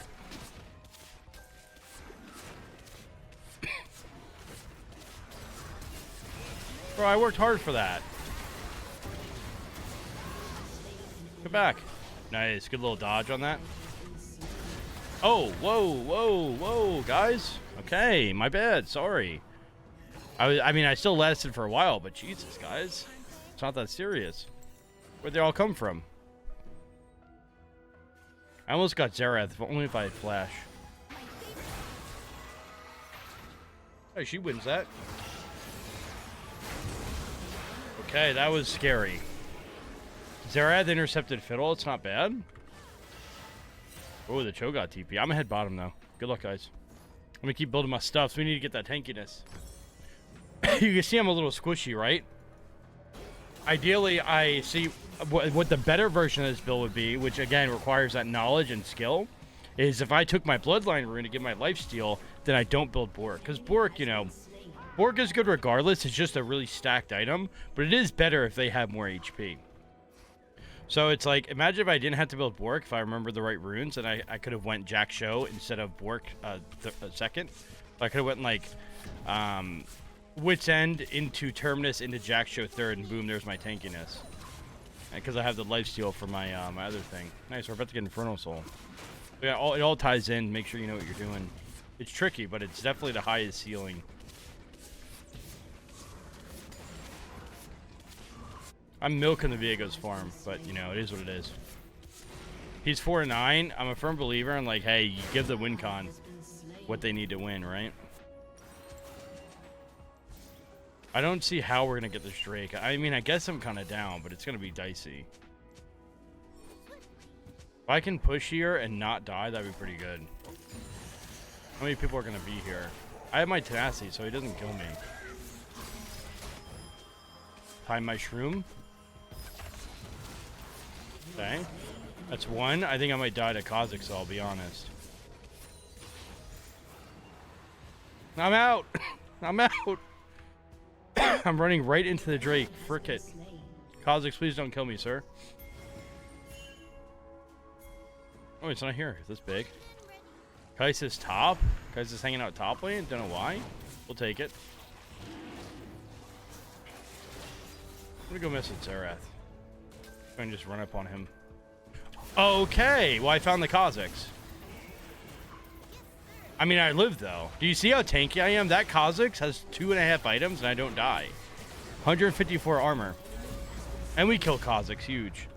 154 armor, that's without the Terminus fully stacked. When Terminus fully stacks, Matt, 179, that's wild. Look at the, like literally, look at the resistances. I have freaking almost 200 of each, especially with Terminus stacks. So 200 armor and MR. I've got 3k health to play with, and of course we have damage. Just relies on getting those autos, but again, lethal tempo, right? Attack speed items, we're looking good. I definitely should have been dead there. I'll take it though. And the fiddle, right? We're just running at him and eating him up. Like he can't do anything about it. Keep it going. Keep it going. Last item. Last item. Man, I don't know what to go for the last item. I think just more tankiness. Actually, Rageblade could be good. I don't need more damage. I think I need more survivability because they're all pretty squishy. I don't think I need Rageblade to kill all of them. Rageblade's great, but I don't think it's gonna last. These fights are gonna last that long. I think more tankiness can be the play.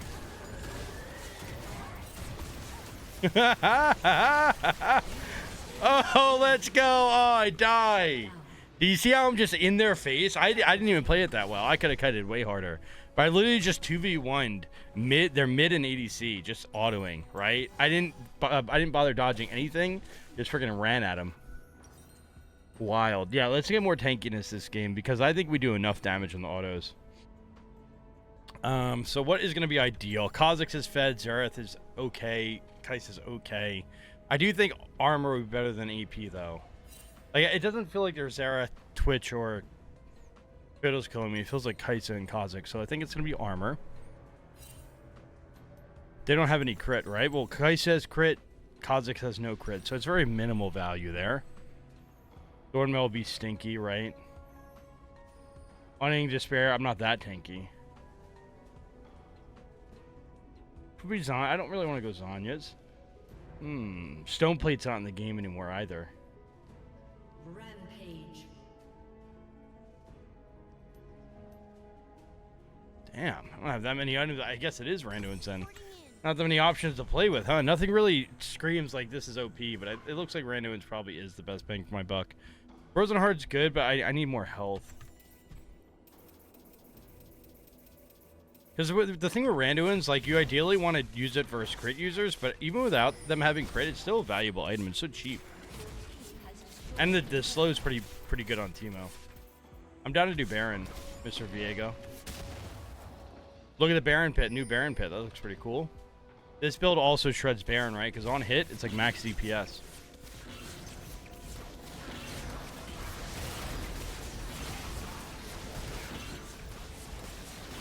I'm gonna head top after. Not close to an item.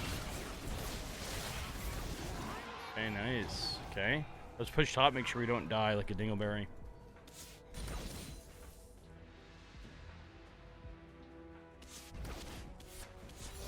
Remember, 10 autos get Terminus fully stacked, so try and survive for 10 autos. Not running a straight ass line.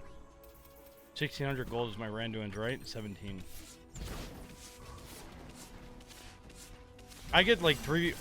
Okay. Okay. Okay, we're tanky. Okay, that's huge. Oh no. Oh no, I flashed in. Oh my god, I'm literally a freaking raid boss.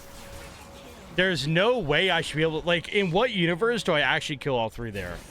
Like, there's no way that should be legal, right? Like, that's insane. I lived for so long. Holy crap. It's wild. There's no way. I flashed in. I didn't think Twitch was right there, right? I didn't think Twitch was in the bush. I flashed in trying to blind Kai'Sa. There's no way I should ever be able to do that. It's wild. Oh. Oh. Oh, he's... Oh. We're alive. For now. Zera's with a rip it with the R, isn't he? Ooh. Pop goes the weasel. Stinky. All right, now we sell our boots, right? We sell our boots for probably dead man's because we're just looking for max armor here. I wish there was a stone plate. Stone plate used to be like the end game armor item, right? Because like you have all the armor in a Mar and you get stone plate and it just magnifies that resistance. But without stone plate being in the game, it feels like there's no end game bis armor item, right? But I think dead man's will work because I need movement speed, right? Our next item has to have movement speed because when I sell my boots, I'm gonna be slow as dirt. So it's got to be something with movement. And like again, I don't think I need magic resist, so I think it's just gonna be that dead man's. Force of nature gives them more, but I really don't think I need magic. Go back. Did I tag him? I did not. That boy fast. He's quicker than me, and I'm the Swift Scout. I was gonna get this pushing. Drake's up in 30. Elder, but if they just come top for me, we get it for free. I don't have to die here. I might. Limit testing, I'm not gonna lie, but I don't have to. If we were playing in rank 1 challenger, I definitely would just make sure to stay alive here, but I'm down to risk of the biscuit. Oh, GG, nice. Damn, that was a banger on hit game. But check out the damage taken and the damage mitigated, because I was a freaking raid boss towards the back end there. That was a super raid boss towards the back end. Give it to Cho'Gath. He made me chuckle a couple times. Okay, so we did most damage, right? We were battling 39k, but here's the damage taken. 28k, damage mitigated from the items, 34k. Damage mitigated is like, hey, how much damage would you have taken if you didn't have your Terminus or your Merc Treads or whatever, right? And the runes, uptime and lethal tempo, killing it. Last stand, 1600 damage, right? Kind of nutty because you're in their face. Overgrowth conditioning, 15 armor and 29 resistances from one rune. It's kind of wild, 200 health. GG's, that's on Hit Teemo Season 14. All right, so for the matchup section of top lane, which is the most important section, instead of just rambling for 30 minutes, we're going to do it in the form of a tier list. So what I'll do is I'll talk about the matchup, tell you how to win it, what build to go, and then put it in a tier. S will be the easiest lanes, the lanes I love playing against, the lanes that get me excited. And F will be the counter picks, where it's like, dude, this lane stink, I can do nothing. Now, with Teemo's very subjective. A lot of players have different takes on laning phase and counters and matchups. So this is my opinion, and I like to gear this, and I like to think about, hey, what is the average Teemo player going to think of this lane? So if you don't agree with the matchup, that's fine. Drop a comment down below. Let me know what you think of the matchup. But again, this is just my opinion, all right? But obviously, my opinion is pretty decent. I like to think I'm pretty good at this little feller. So let's begin. Aatrox top. Aatrox is not really that hard of a lane anymore. He got enough nerfs to make him not absolutely broken. Now, he still is hard to lane against, right? Because you're playing dodgeball with his Qs. So, he's not an easy lane, but he's not a hard lane. I would probably put an Aatrox in the B tier. He could go A, but I'm going to say B. So, the reason why he's B and not S is because you do have to dodge everything. If you get hit by a Q, you get hit by another Q, and it's not going to be easy. To win the Aatrox lane, I recommend rushing Swifties. You could take Pressy Attack to beat him. You could take Fleet. I've seen Phase Rush before. I don't think the major rune is that important. You can even take Airy because he's not that tanky. But you rush Swifties, and that is the biggest counter to Aatrox. You can go Celerity, and you can go Nimbus Cloak, or you can just go regular. But rush Swifties, and you're going to enjoy this lane. Now, Akali is a lane that is really miserable for Teemo. So I'm going to put her in the F tier. I do think she's a Teemo counter because a lot of Akalis go Ignite Teleport. If she takes Ignite, you could do nothing ever, right? She jumps on you. She doesn't even have to hit her shuriken. She could just R on you. So I do think Akali is a true counter to Teemo. To try to go even in this lane, you can do 2 magic resist runes. You can go something like Fleet or Grass to the Undying and just try to survive. You can try to fight her, right, with Pressy Attack. But it's hard, right? And it's a counter pick, so be careful. Also, for Aatrox, I'm not going to include the builds because I think a lot of Teemos can build whatever they want, but I think the runes is really what matters, and boots. So we're not going to do full builds, right? Because to counter everybody, just build defensive stats forehead. So versus Aatrox, versus Swifties, versus Akali, you can't really do anything. Good luck, have fun. It's a counter. So Action is one of the hardest lanes in the game, level 1, level 2. So that earns him a spot at D. F is reserved for the true counter picks. Action isn't a counter pick, but it's very hard to survive his level 1, level 2, right? So he's going to be earning his spot at the D tier. So to play into action, for runes, you can go anything. You can go grass, you can go fleet, or press the attack, or area. It doesn't matter what you go. The big thing to note is to be careful of his level 1, level 2. You can trade with auto, Q auto, right? And go Q first. You can trade with an auto attack, but he will win the trade level 1, level 2. Realistically, you have to wait till level 3 to start fighting him. And you pretty much have to save your Q for when he swings in. Because when he swings in, he'll shoot you a bunch of times, which can be blinded. And if you don't have blind, he will one-shot you. I would highly recommend rushing steel caps for his action. It gives immense value because it blocks damage on every single auto, right? So rush steel caps, go any room page, and you're good to go. Just be wary of the level 1, level 2. Now, Camille is one of the easiest lanes in the game. She's gotten nerfed a lot. She's not really an ideal top lane anymore, right? There once upon a time where Camille was a raid boss, but now that raid boss is Fiora. So Camille is very, very workable. You can also go any room page into her. Press the attack to all in, area to poke, right? Grass for sustain, fleet for sustain. Doesn't matter what room page. It also doesn't matter your build. She's very easy and she's very squishy. The only thing you have to do is dodge her little leg sweep. If she leg sweeps you and you catch every one, she will poke you down eventually. But you dodge the leg sweep and you blind her when she jumps on you. She's a free B. Cho'Gath top is another freebie. Cho'Gath top. You'll notice the trend here. If a champion's not good, they're easy to lean against, right? Cho'Gath top isn't really a good champ anymore. S tier, I love versing Cho'Gath top. The trick is to rush Swifties, right? Cho'Gath top, you just have to make sure you dodge his Q. If you dodge his Q, he can never do anything ever. I also love to build Leandries versus Cho'Gath top.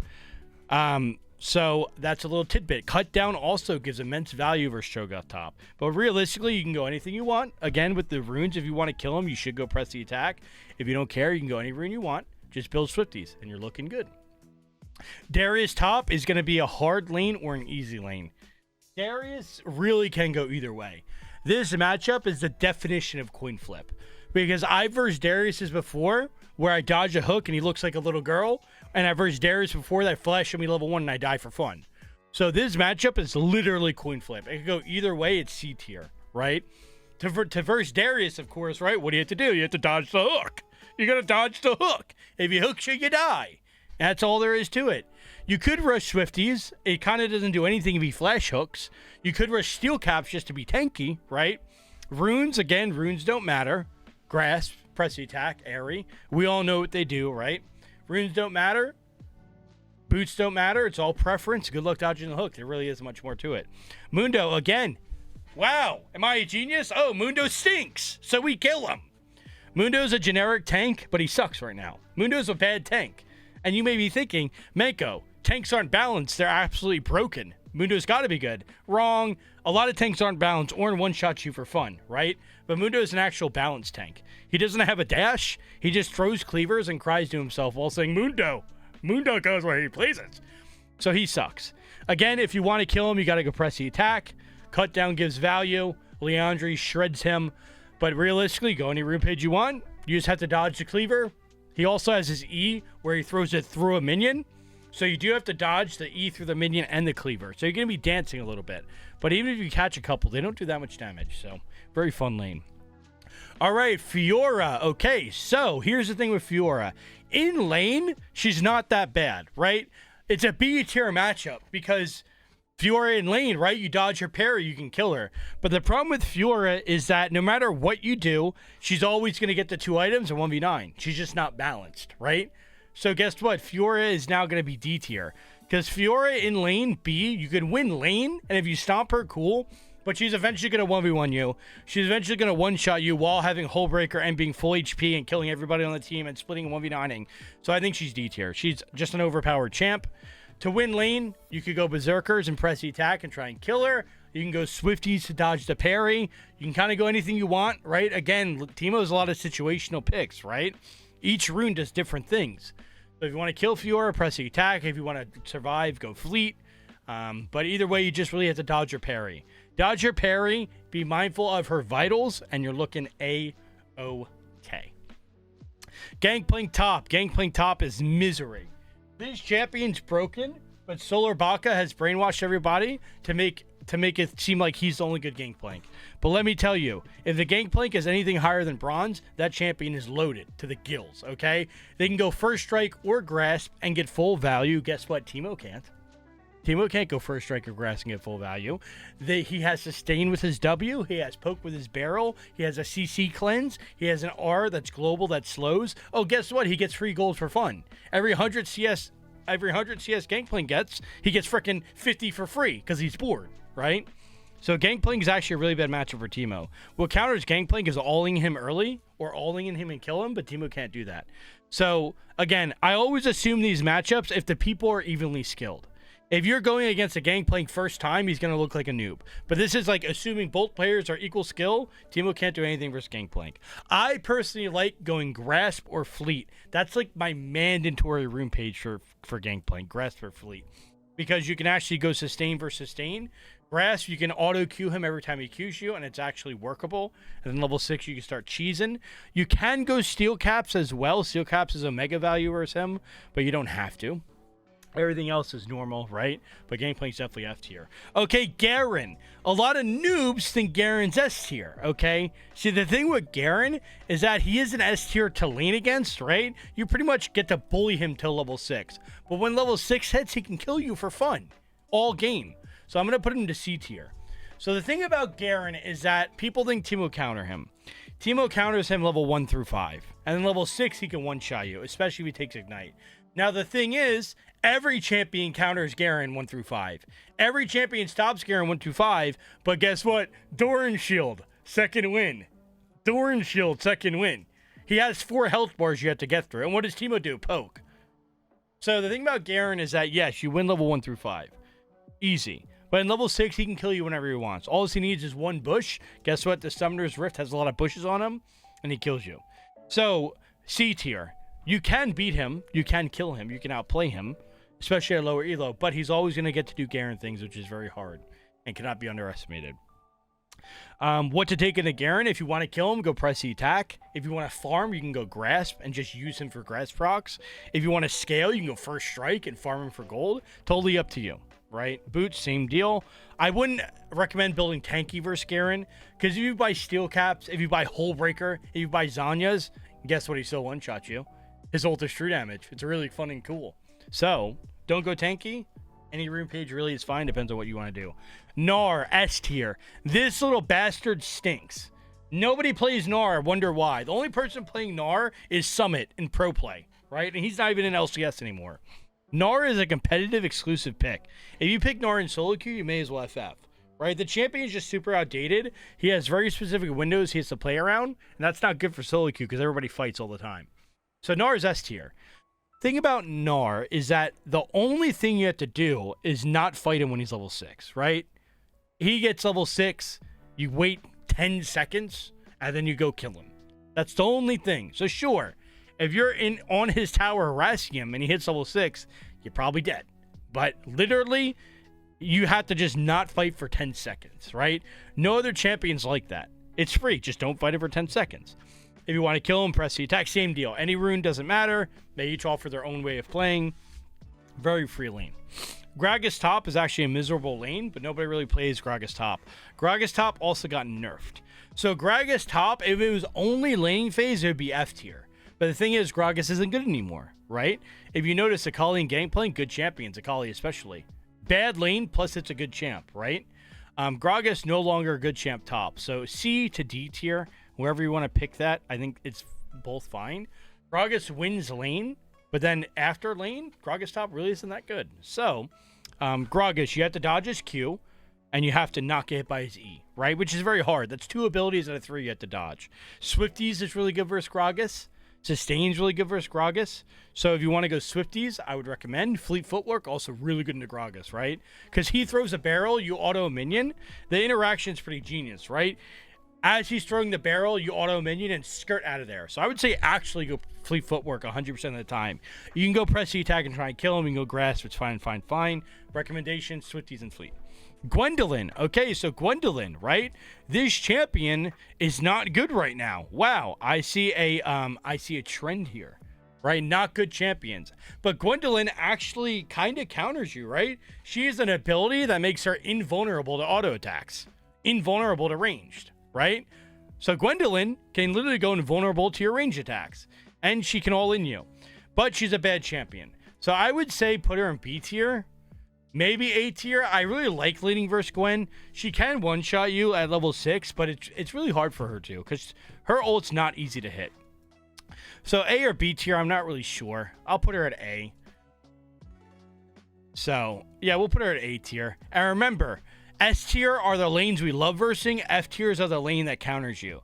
So S means good. S means I like playing this lane. F means I don't like playing this lane. So A, I like playing Gwen. I think you guys like playing Gwen. Again, her ult's very easy to hit. Her ult's very not easy to hit. Sorry. Her ult's hard to hit. You can dodge it very easily. And yeah, she just has that little counter thing. But it's a long cooldown. For builds, you kind of build whatever you want. Nothing in particular saves you from Gwen, so all good. But again, not really a good champion and not that hard to lane. You just have to worry about that one ability. Okay, Heimerdinger top. A traditional counter pick. An absolute counter pick. If you see a Heimer top, I would actually recommend dodging. Now, Heimer is a shit champion, don't get me wrong. He's not good. But the problem is that Heimer destroys you so hard. Like, first Gangplank, you have a chance. Versus Akali, you don't die instantly. But the problem with Heimer is that he pushes the lane and he bonks a turret and a grenade on your head under turret. So it's like, the thing about Heimer is that you actually can't play. He just puts you on a turret because he can farm, extensively, and he could dive you. So Heimer's really miserable. I would just dodge. But if you don't dodge because you're an idiot, I don't know why you're not dodging Heimer top. Fleet Footwork probably is your best bet. Just try and stay all the way capped HP. Fleet Footwork, overheal, never fight him. Take teleport, right? This is desperate measures. Never fight him, never take a trade, only farm. Alawi, fucking love laning Alawi. Not S tier though. We're going A tier. So Alawi is an easy lane. Teemo actually counters Alawi. But Alawi, if she hits her tentacle on you, life is miserable. So think about Alawi. If you dodge the tentacle, free. If you don't dodge the tentacle, free loss. So just because of that one interaction, we will put her to A tier. So you have to dodge her tentacle grab. What does that mean? Swifties are really good here. Any rune page is fine. Swifties is good. Sure, if you're an idiot and walk into her when she ults, you're probably going to die. But don't be an idiot. Playing Teemo is not idiot friendly. So Alawi, very easy lane. Not a good champion. Just be aware of the tentacles. So we put her at A for that. Irelia, you tricky sword snitch. Okay, Irelia is not common anymore, thank the heavens. Irelia is not a common top laner. She's more mid, if anything. But she's still Irelia. She gets Bork, you lose for fun. She gets Bork, she 1v1s you all day. Not overpowered anymore, but still Irelia. We'll put her D tier. I don't like versing Irelia. Irelia's make me vomit. So the thing about Irelia, okay, so Irelia, believe it or not, you are stronger than her level 1, level 2. Level 1, level 2, you do have to play like a freak and a maniac, but you are stronger than her level 1, level 2. That already makes the lane a little bit easier. And if you dodge her stun all day, you dodge her stun, she literally can't do anything to you till level 6. But the problem with Irelia is level 6, she can't all in you and she will always kill you. So the problem is level 6, she all in you and kills you. Then also the problem is when she gets Merc Tread, she can kill you. Then when she gets Bork, she can kill you. Then when she gets Wit's End, she can kill you. The thing about Irelia is her most common build right now is Bork, Wit's End into Mythic. Bork, Wit's End, Gore Drinker. Bork, Wit's End, whatever. In Season 14, right, where this guide is made, she still has the same items. So Irelia is good until level 6, then you lose. And you have to play around the team and everything, so it's hard. Versus Irelia, I'd recommend press the attack. You could go Fleet Footwork to survive, but you really want to fight her. Boots doesn't matter. Jax. Okay, Jax I have a very special tech for. Jax is C tier lane because a good Jax will kill you, a bad Jax will int you, and even skilled Jax is still a hard lane. It could go either way. Doesn't matter like what rank you are, the Jax lane is 50-50. Now, I have some secret tech for you.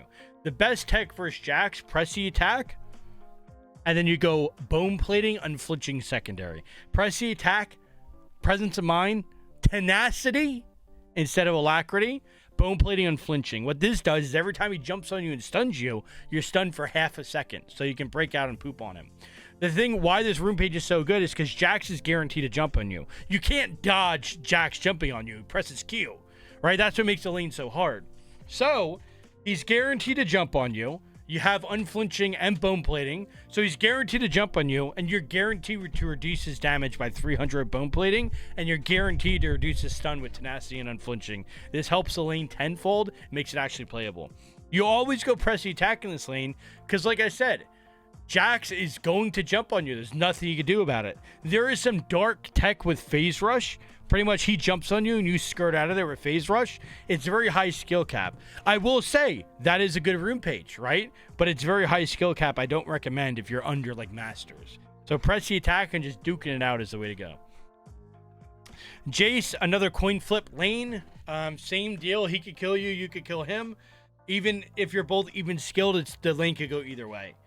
He used to be broken. He's not broken anymore. He takes a lot of skill to play. Very hard lane. I recommend going fleet footwork. I like it a lot. You could go press the attack, but it's hard to get the 3 autos. I like fleeting the Jace. You dodge his Q. You try and bait out his hammer form. You cannot just face tank, right? So if he goes hammer and he jumps on you, you're screwed. But if he goes hammer and you walk away, you can fight in his gunner form. So very even lane. Tough match either way. All good. No worries. Go fleet. Don't be an idiot. Karma top F tier.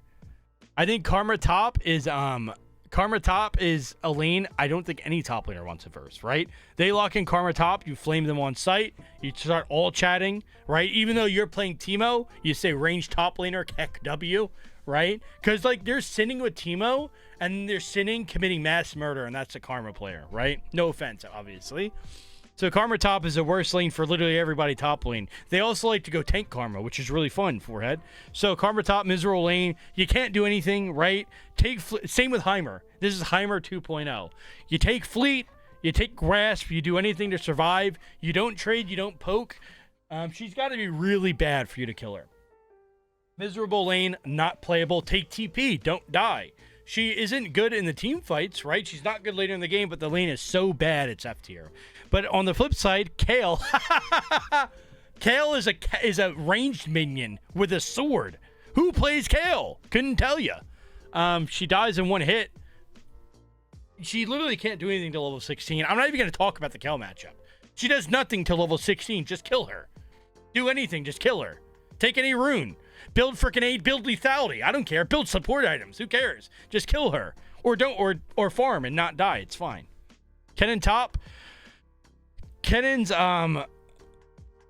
not that good anymore, but he's not bad. Kennen's a tough lane. Okay, so the thing about Kennen will always win lane versus Teemo, right? Like you have to be really 15 times better than Kennen to beat him. Like to beat a Kennen, you have to be 10 times better, 15 times better. So I'm putting him at D. I think this lane's really miserably hard. What helps though is rushing Merc Treads. You should rush Merc Treads versus Kennen. You should take a page that includes tenacity and unflinching, right? That will help a ton. Because if you reduce his stun to nothing, he ults you and you can actually leave or do anything you want. But it's still a hard lane. I would put it at D tier. Merc Treads, unflinching, tenacity, all that works. Build whatever you want. The runes don't matter. Again, it's all situational. Ooh, Kled. Okay, Kled is my favorite matchup. Not because he's free, but because it's fun either way. So he's not a free lane, but he is a good lane. A tier. The secret tech versus Kled. Go cut down. Kled's passive gives him 2 health bars.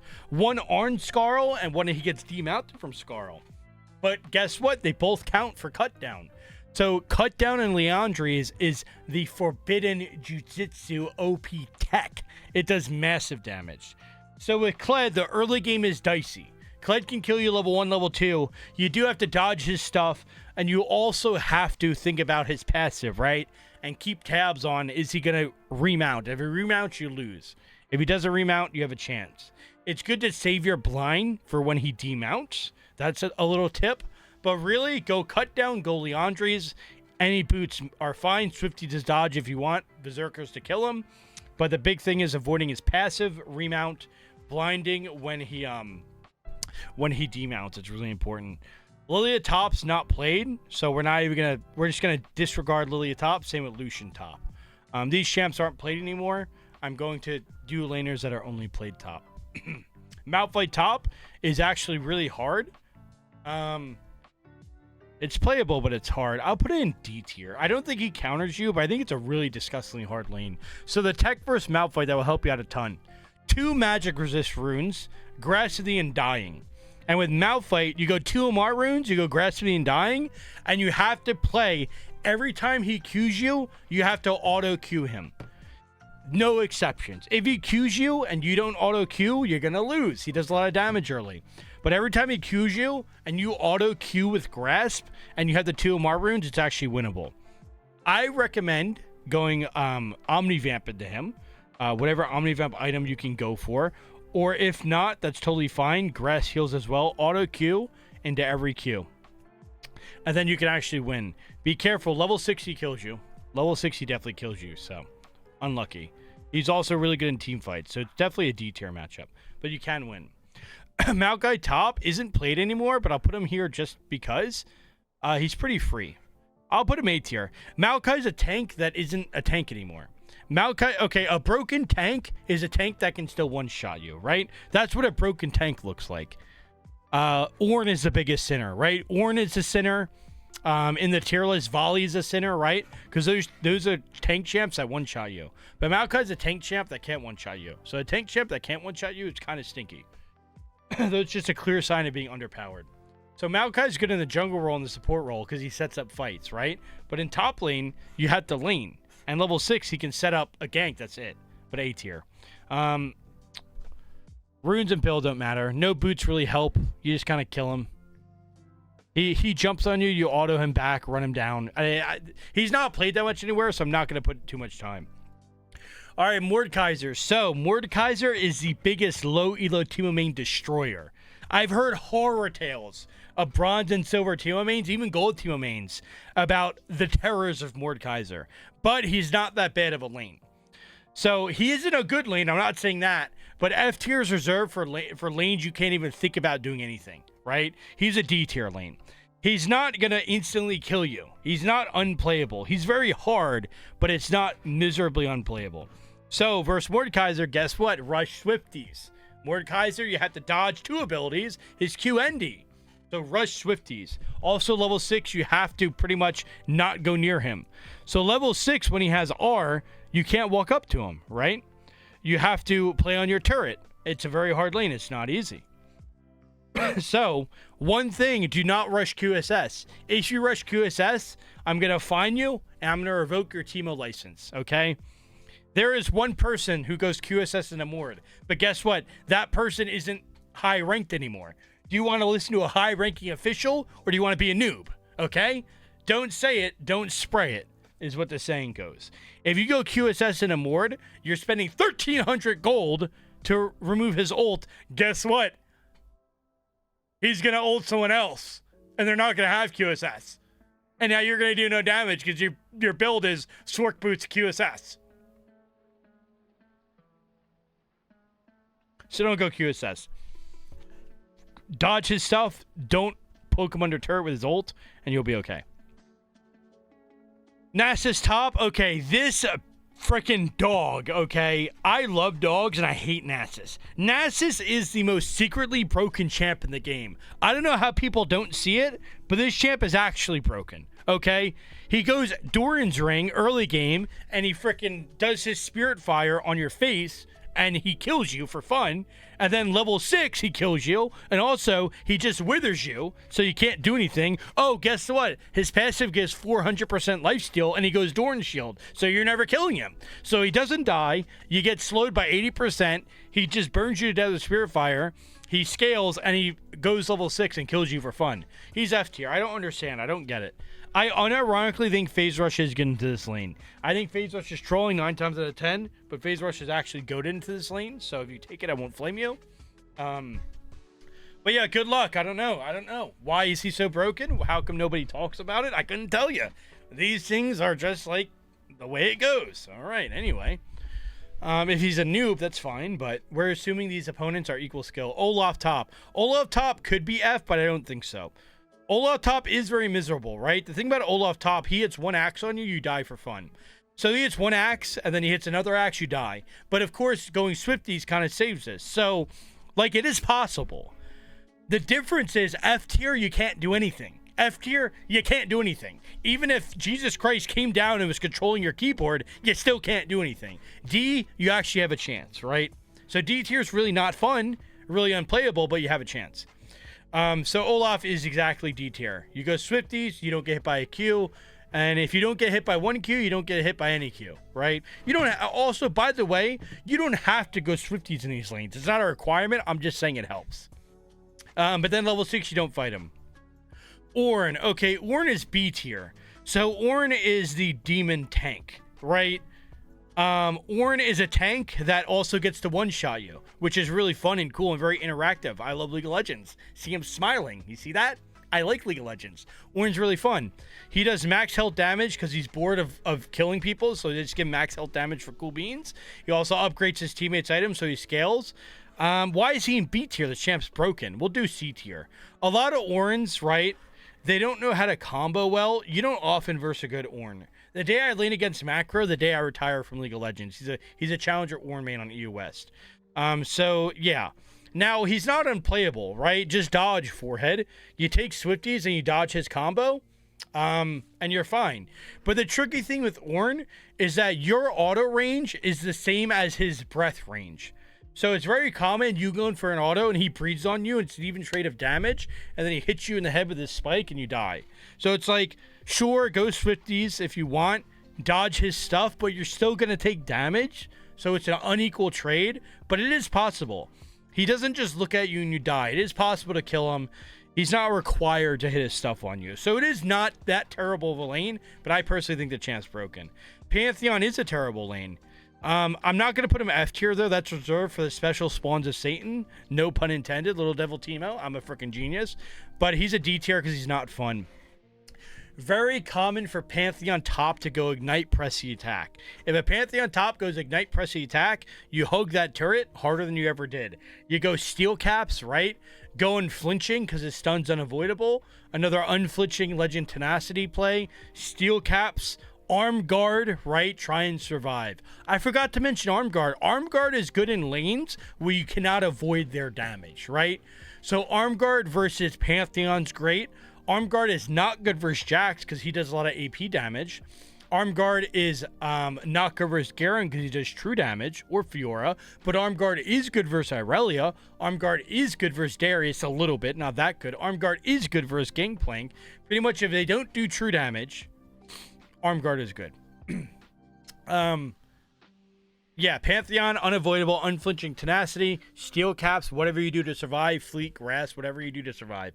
Pantheon is, Poppy is freer than freaking water, freer than air. Poppy is a Yordle, but she sucks, okay? Not really. She's actually really cute. I love Poppy. Have you ever seen that Poppy feet picture? Anyway, Toodaloo. Teemo counters her, right? The only thing she has is throwing her buckler at you. She throws her buckler at you, but that's okay because guess what? It lands in front of you and she goes for it. You auto her. So it's like, be confident. You eat the buckler for dinner. You auto her, you auto her, you auto her. She dies. You just have to avoid the wall slam. Don't stand next to a wall. That's pretty easy to win lane. If I tell you, hey, you win lane, if you don't stand near a wall, that's great. Guess what? Versheimer, you never win lane if you're near a wall or not. But Poppy, that's all you got to do. Press the attack, Fleet, it's all fine. Leandri's is good, she builds tanky. Quinn is a Teemo favored lane. So Teemo into Quinn is not a counter, but Teemo into Quinn is better for Teemo. Quinn still has a lot of playability though. But Teemo into Quinn is Teemo favorite. So pretty much you have the advantage. You can auto Q her whenever you want. For her to hit her Q, she has to land it on you. It's dodgeable, right? Your Q is not dodgeable. Hers is. It's the same ability. They're blinded and it does damage. Hers, she has to use skill. Yours is no skill. You're a dirty Teemo rat, right? So you'd have the advantage. Otherwise, the same champion pretty much. So this lane's really good for Teemo. It's not free. you can die from Quinn. Me and Quinn AD have duked it out many times, and he has beat my ass. But it is Teemo favorite. Now, the tricky thing is, Quinn will test your macro. When Quinn hits level 6 and she roams, she kills your team, you have to either match it or you got to get turret plates or towers or anything. So it is a macro test. But again, any Rune is fine. There's no trick. She's just a pretty fair lane. All right, Renekton. Renekton is a classic coin flip lane. Renekton is literally 50-50, it feels like. Sometimes you kill him, sometimes he kills you, I'm not going to lie. You can play it well. You can blind his stun. You can blind his W if you time it well. You could rush Steel Cast, but his ult does magic damage, so they're not that good. But it really comes down to good spacing, right? Like, literally everything that makes a Teemo player good. You have to space well. You have to time your blind. You have to judge when you can all-in him. But this champion is really, like, just sometimes you kill him, sometimes he kills you. Thankfully, he takes teleport, right? If he takes ignite, he always kills you. But ignite Renekton is not common. So I would say just a 50-50 matchup, coin flip. Try your best to play well. It could literally go either way. If you play well, you'll kill him. If he plays well, he'll kill you. I don't know. It's really coin flip. Fun lane, though. Rengar top is F tier. So when we talk about the true counter picks, right? Rengar top's a true counter pick to Teemo top. Because Rengar top has bushes, right? And Rengar top is way stronger than you level 1, level 2. If you make it to level 6... and you're not down CS, it's winnable. But he counters you until level 6. And even at level 6, it's not guaranteed to win. So level 1, level 2, he jumps out of the bush, he just kills you. He does more damage. Nothing you could do about it. You could blind him, you can, try and be tanky. But even runes don't really help that much. You go bone plating, well, guess what? He could pop the bone plating off, go back in the bush. If you go tanky, he has enough damage to get through it. So it doesn't really matter what you build here. Same thing with all the runes. Situational as always. Very miserable lane. Consider dodging. Not fun. Riven top. Okay. So Riven top. Thing about Riven top is right now she's broken. Riven got buffs recently. And she's arguably the most broken champ in the game. The lane itself is not that bad. Even when she hits level 6, it's not guaranteed she one-shots you. So the lane itself isn't bad. And Teemo does well into Riven. But she is really broken. She's been broken very often in League of Legends. She probably will be broken in the future. So I'm going to put it in D tier. When I verse a Riven, I don't get excited. I'm not having fun, right? I know that even if I kill her, she's eventually going to be Riven and jump 15 times and kill me with ult. If she takes Ignite, it's really not playable. So I would say D tier. Doesn't counter, but it's really hard. The lane itself is fine. This isn't a lane matchup, right? This is a matchup for the entire game. If it's just lane, that's different. But this is a matchup for the entire game because League isn't just laning phase. It's only 10 minutes. So Riven's D tier because she's broken. She probably will be broken forever. I will say the unflinching bone plating tech is very valid. Tenacity as well, right?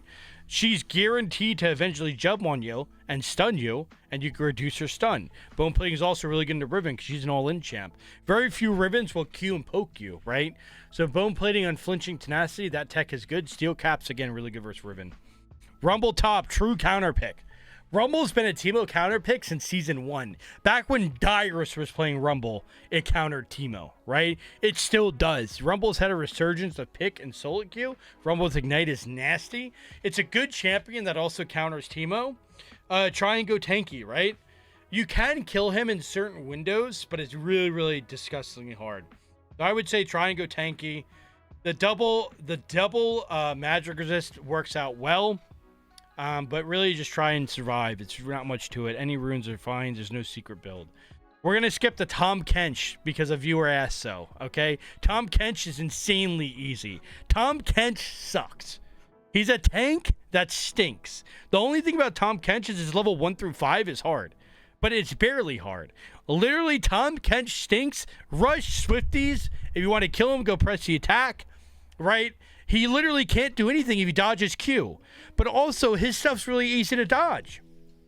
His puddle makes a sound. So if you play with sound off, you're an idiot. But if you have sound on, his puddle gives you half a second to react, and it's really slow. So his engage on you is slow, right? So you could dodge that. His Q on you is very slow as well. So you do have to dodge stuff. If you get hit by these, you're dead. But that's Teemo in a nutshell. But they're really easy to dodge. I love this lane. Tahm Kench also isn't a good top laner, so it's a relatively bad champion. So I would say S tier. Very easy. Swifties is the key. Rise top, a true Teemo counter. You notice a lot of AP champions in here, a lot of mages, right? Mages and assassins counter Teemo. Rise is a true Teemo counter. Nothing you could do. He out damages you from range, right? He has more range than you. He scales harder. And yeah, he out damages you early. He drops his combo on you. He runs away. You can't do anything about it. Rise also take phase rush, so you can't catch him. I would say what goes a long way, Merc Treads, tenacity, unflinching. You notice this combo here is really good to a lot of champions. Because if you go Merc Treads, unflinching, tenacity, he can't really snare you for that long. You might have a chance. But still F tier, dog. Sejuani top. Okay, so remember those tanks that are broken? Remember those tanks that one-shot you because they're bored and they're still tanks? That's Sejuani. Sejuani one-shots you to level 11. It's really fun. She can just dash on you. If she hits the dash, she trades and runs away. If she goes R, she one-shots you. But Sejuani is not really that good. So, like, Ornn and Sejuani are pretty much the same. The only difference is that Ornn can one-shot you, but it's really hard for him to, but he's a good champion. Sejuani can one-shot you. It's very easy for her to, but she's a bad champion. Sejuani top is barely played. It's not good. So you do have to respect her one-shot ability, which is really fun and balanced for head Kappa Penis, but she's not a good champ, so it's okay. Leandri's is good into her. That unflinching, tenacity combo, Merc Treads, right? If she only stuns you for half a second, that's okay. Set, okay, so this is good. Set is one of those tanks that are crap, but he's not that bad. So Set is not a good tank. Again, think about it. How often do you see a Set? Is Set a premier tank? No, right? He's not, but he still is the juggernaut. He is the original feather daddy. Move over, Rakan. So Set, the thing about Set, it really comes down to you can't go near him, but he's not as potent as Darius. So Set is, it's pretty telegraphed. He has to run at you. He has to run at you and get one Teemo away to knuckle duster you into him. Just don't go near him. You can auto him. You cannot go near him. His shield's really easy to dodge. So you notice Darius is C and Set is A. These are the same champion, really, right? Think about it. They both do a shit ton of damage, but they both have to land their stuff on you that's dodgeable. The only difference is that Darius' hook is bullshit, and half the time the hitbox isn't correct. So Darius' hook is 10 times harder to dodge than Set. That's why Set is a fun lane and Darius is not, right? That's why Set is A and Darius is C. Literally same champion. If they get on you, you're dead. But Set, it's way harder for him to get on you. Swifties is fine, right? Shen. Okay, Shen is my favorite lane. Shen is A tier. So the reason why Shen is A tier, because he can actually die. Like Shen, you can actually kill him. You can play aggressive. You try playing aggressive in a Set, he knuckle dusts your bunghole. But Shen, like literally his taunt is so hard to dodge. So hard to hit. So if he hits his taunt, you lose the trade. But at level 6, if he hits his taunt, you kill him. So the difference is that he goes in on you level 6 and you kill him for fun. You drop a Shroom at your feet, you kill him, right? And if he goes on you level 1 through 5, he doesn't immediately kill you. He has to do it 2-3 times. That's the difference. That's why I like playing for Shen. But the reason why he's A tier is because he's insanely useful, right? Shen can ult bot lane and TP back top. It's really fun when that happens. He ults bot, your team flames you for playing Teemo. He TP's top, you get no plates. So Shen is considerably easier to lane, but he's considerably better than the other champions. That's why he's A tier. Again, it's a whole lane matchup. It's a matchup, not just lane, right? How good is a champion in team fights? Okay, Singed is... Shyvana is not a top laner, let's be honest. Singed, my all-time favorite matchup. When you see Singed, I usually freaking call my mother, hey mom, I'm laning versus Singed. When you talk to me again, I'm gonna be 30 LP richer, right? I love Singed. I love laning him. I love Singed players. They're freaks. But the champion sucks, I'll be honest. He's really hard to play. and Teemo counters him, right? Literally the only way to die to Sage is if you're harassing him on his turret and he flash flings you. Just don't do that and you kill him. It's really easy, really fun, really free. If he proxies, you can go walk to him and probably kill him still. You can walk with the wave so he can't proxy. Just really free lane, doesn't matter what you take. Sion is a hard tank. So I think Sion's D tier. He's not F, he's not a true counter because Sion's not that hard, but he is really hard. The thing about Sion is he's so stacked early game. His early game is monstrous, right? He does so much base damage. He's so tanky. And the big thing is he could poke you. He's one of the few tanks that have constant harass, right? He's a tank, but he can poke you. That feels like it's cheating. Now, thankfully, as you level up, right, as you keep going in the game, it doesn't do that much damage, but the early game is miserable. And of course he can press R when he wants to. A very easy Sion combo is he shouts at you with his E and then he R's after. You have to dodge it. The thing about Sion is makes him really hard is that if you don't dodge it, you're facing major repercussions. Again, remember Shen, if you don't dodge his taunt, it's kind of fine. But the thing is, if you don't dodge Sion E, he E's you, then he walks up and Q's on your head, and he leaves, or he walks up and R's you. So if you don't dodge it, you're really screwed. Swifties is a must. Leandre's really good into Sion. Go Leandre's and cut down if you can. He has infinite health. Nobody plays Skarner top. Nobody plays Swain top. Nobody plays Silas top. We're going to disregard these. Trundle top has become a power pick. So, why is Trundle in C tier? Because this champion's broken, right? Actually, we'll put him in B tier. So the thing about Trundle is he's broken right now. He eats turrets like it's fucking mac and cheese, right? One bite, and there goes the turret. Yay, balanced. Forehead. He Qs the turret, he Triforce, he Ravenous Hydra, he one-shots turrets when he's bored in his spare time. But the thing is, this lane is so incredibly free. This is the freest lane of all time. The reason why it's free is that he pillars you and you kill him. So if you are playing, again, this is all under the condition you're playing Teemo half decent. If you're playing like a scallywag, right? If you're playing and you're like just on the turret harassing and not caring about their ability, sure, you're going to die. But I'm assuming that we're all playing Teemo half decent, right? So if you're playing Teemo half decent and you're spacing half decent, he pillars you and he walks up to kill you and you auto him 3 times for press the attack and you blind him. And he dies, right? Ignite everything. So it's like even when he jumps on you, especially in the early levels, you kill him. That's why it's a free lane. But the champion scale is so hard and split pushes. That's why it's not S tier, right? These S tier champions, again, common factor, they can't really carry. When's the last time you seen a Kale carry? Yeah, 10 years ago. What about a Gnar? Yeah, only watching LCS, right? The thing about Trundle is that the lane's free, but he can carry so hard, so it's B tier. I love the lane. I hate the champ. Tryndamere. Okay, if one noob says Teemo counters Tryndamere, I'm going to lose it. Tryndamere is a 50-50 lane. Nah, it's a B lane. It's Teemo favored, don't get me wrong. It's Teemo favored, but Tryndamere's level 1 is so insane. So the thing about Tryndamere is that I think Teemo's good into Tryndamere, but his level 1 is so hard to deal with, right? If he spins on you level 1, you die. There it is. Hey, that's the end, right? If he spins on you level 1, even if you take Q, you still die. Because you blind him, he just walks behind you, and he body blocks you. It's really cool coding. If he goes behind you, your champion does this, and you can't move. So, the thing about Trynd is that his level 1 is so disgusting, you can't fight him. And that snowballs into him having level 2 first, into him pushing, into him having prio, right? So, it's like Tryndamere is not... Teemo doesn't counter Trynd. Trynd doesn't counter Teemo. It is Teemo favored, but it can be very hard early game, which creates snowball. Versus Tryndamere, you could go phase rush, right? I like going Zhonya's versus Trynd. Rushing a Zhonya's feels really good. You could just go normal build, but it's really hard level 1, level 2, level 3. Urgot top, 50-50 lane. It really just feels super coin flip, although nobody really picks Urgot. So I don't really have much to say. Like, he can poke you, he can flash jump on you.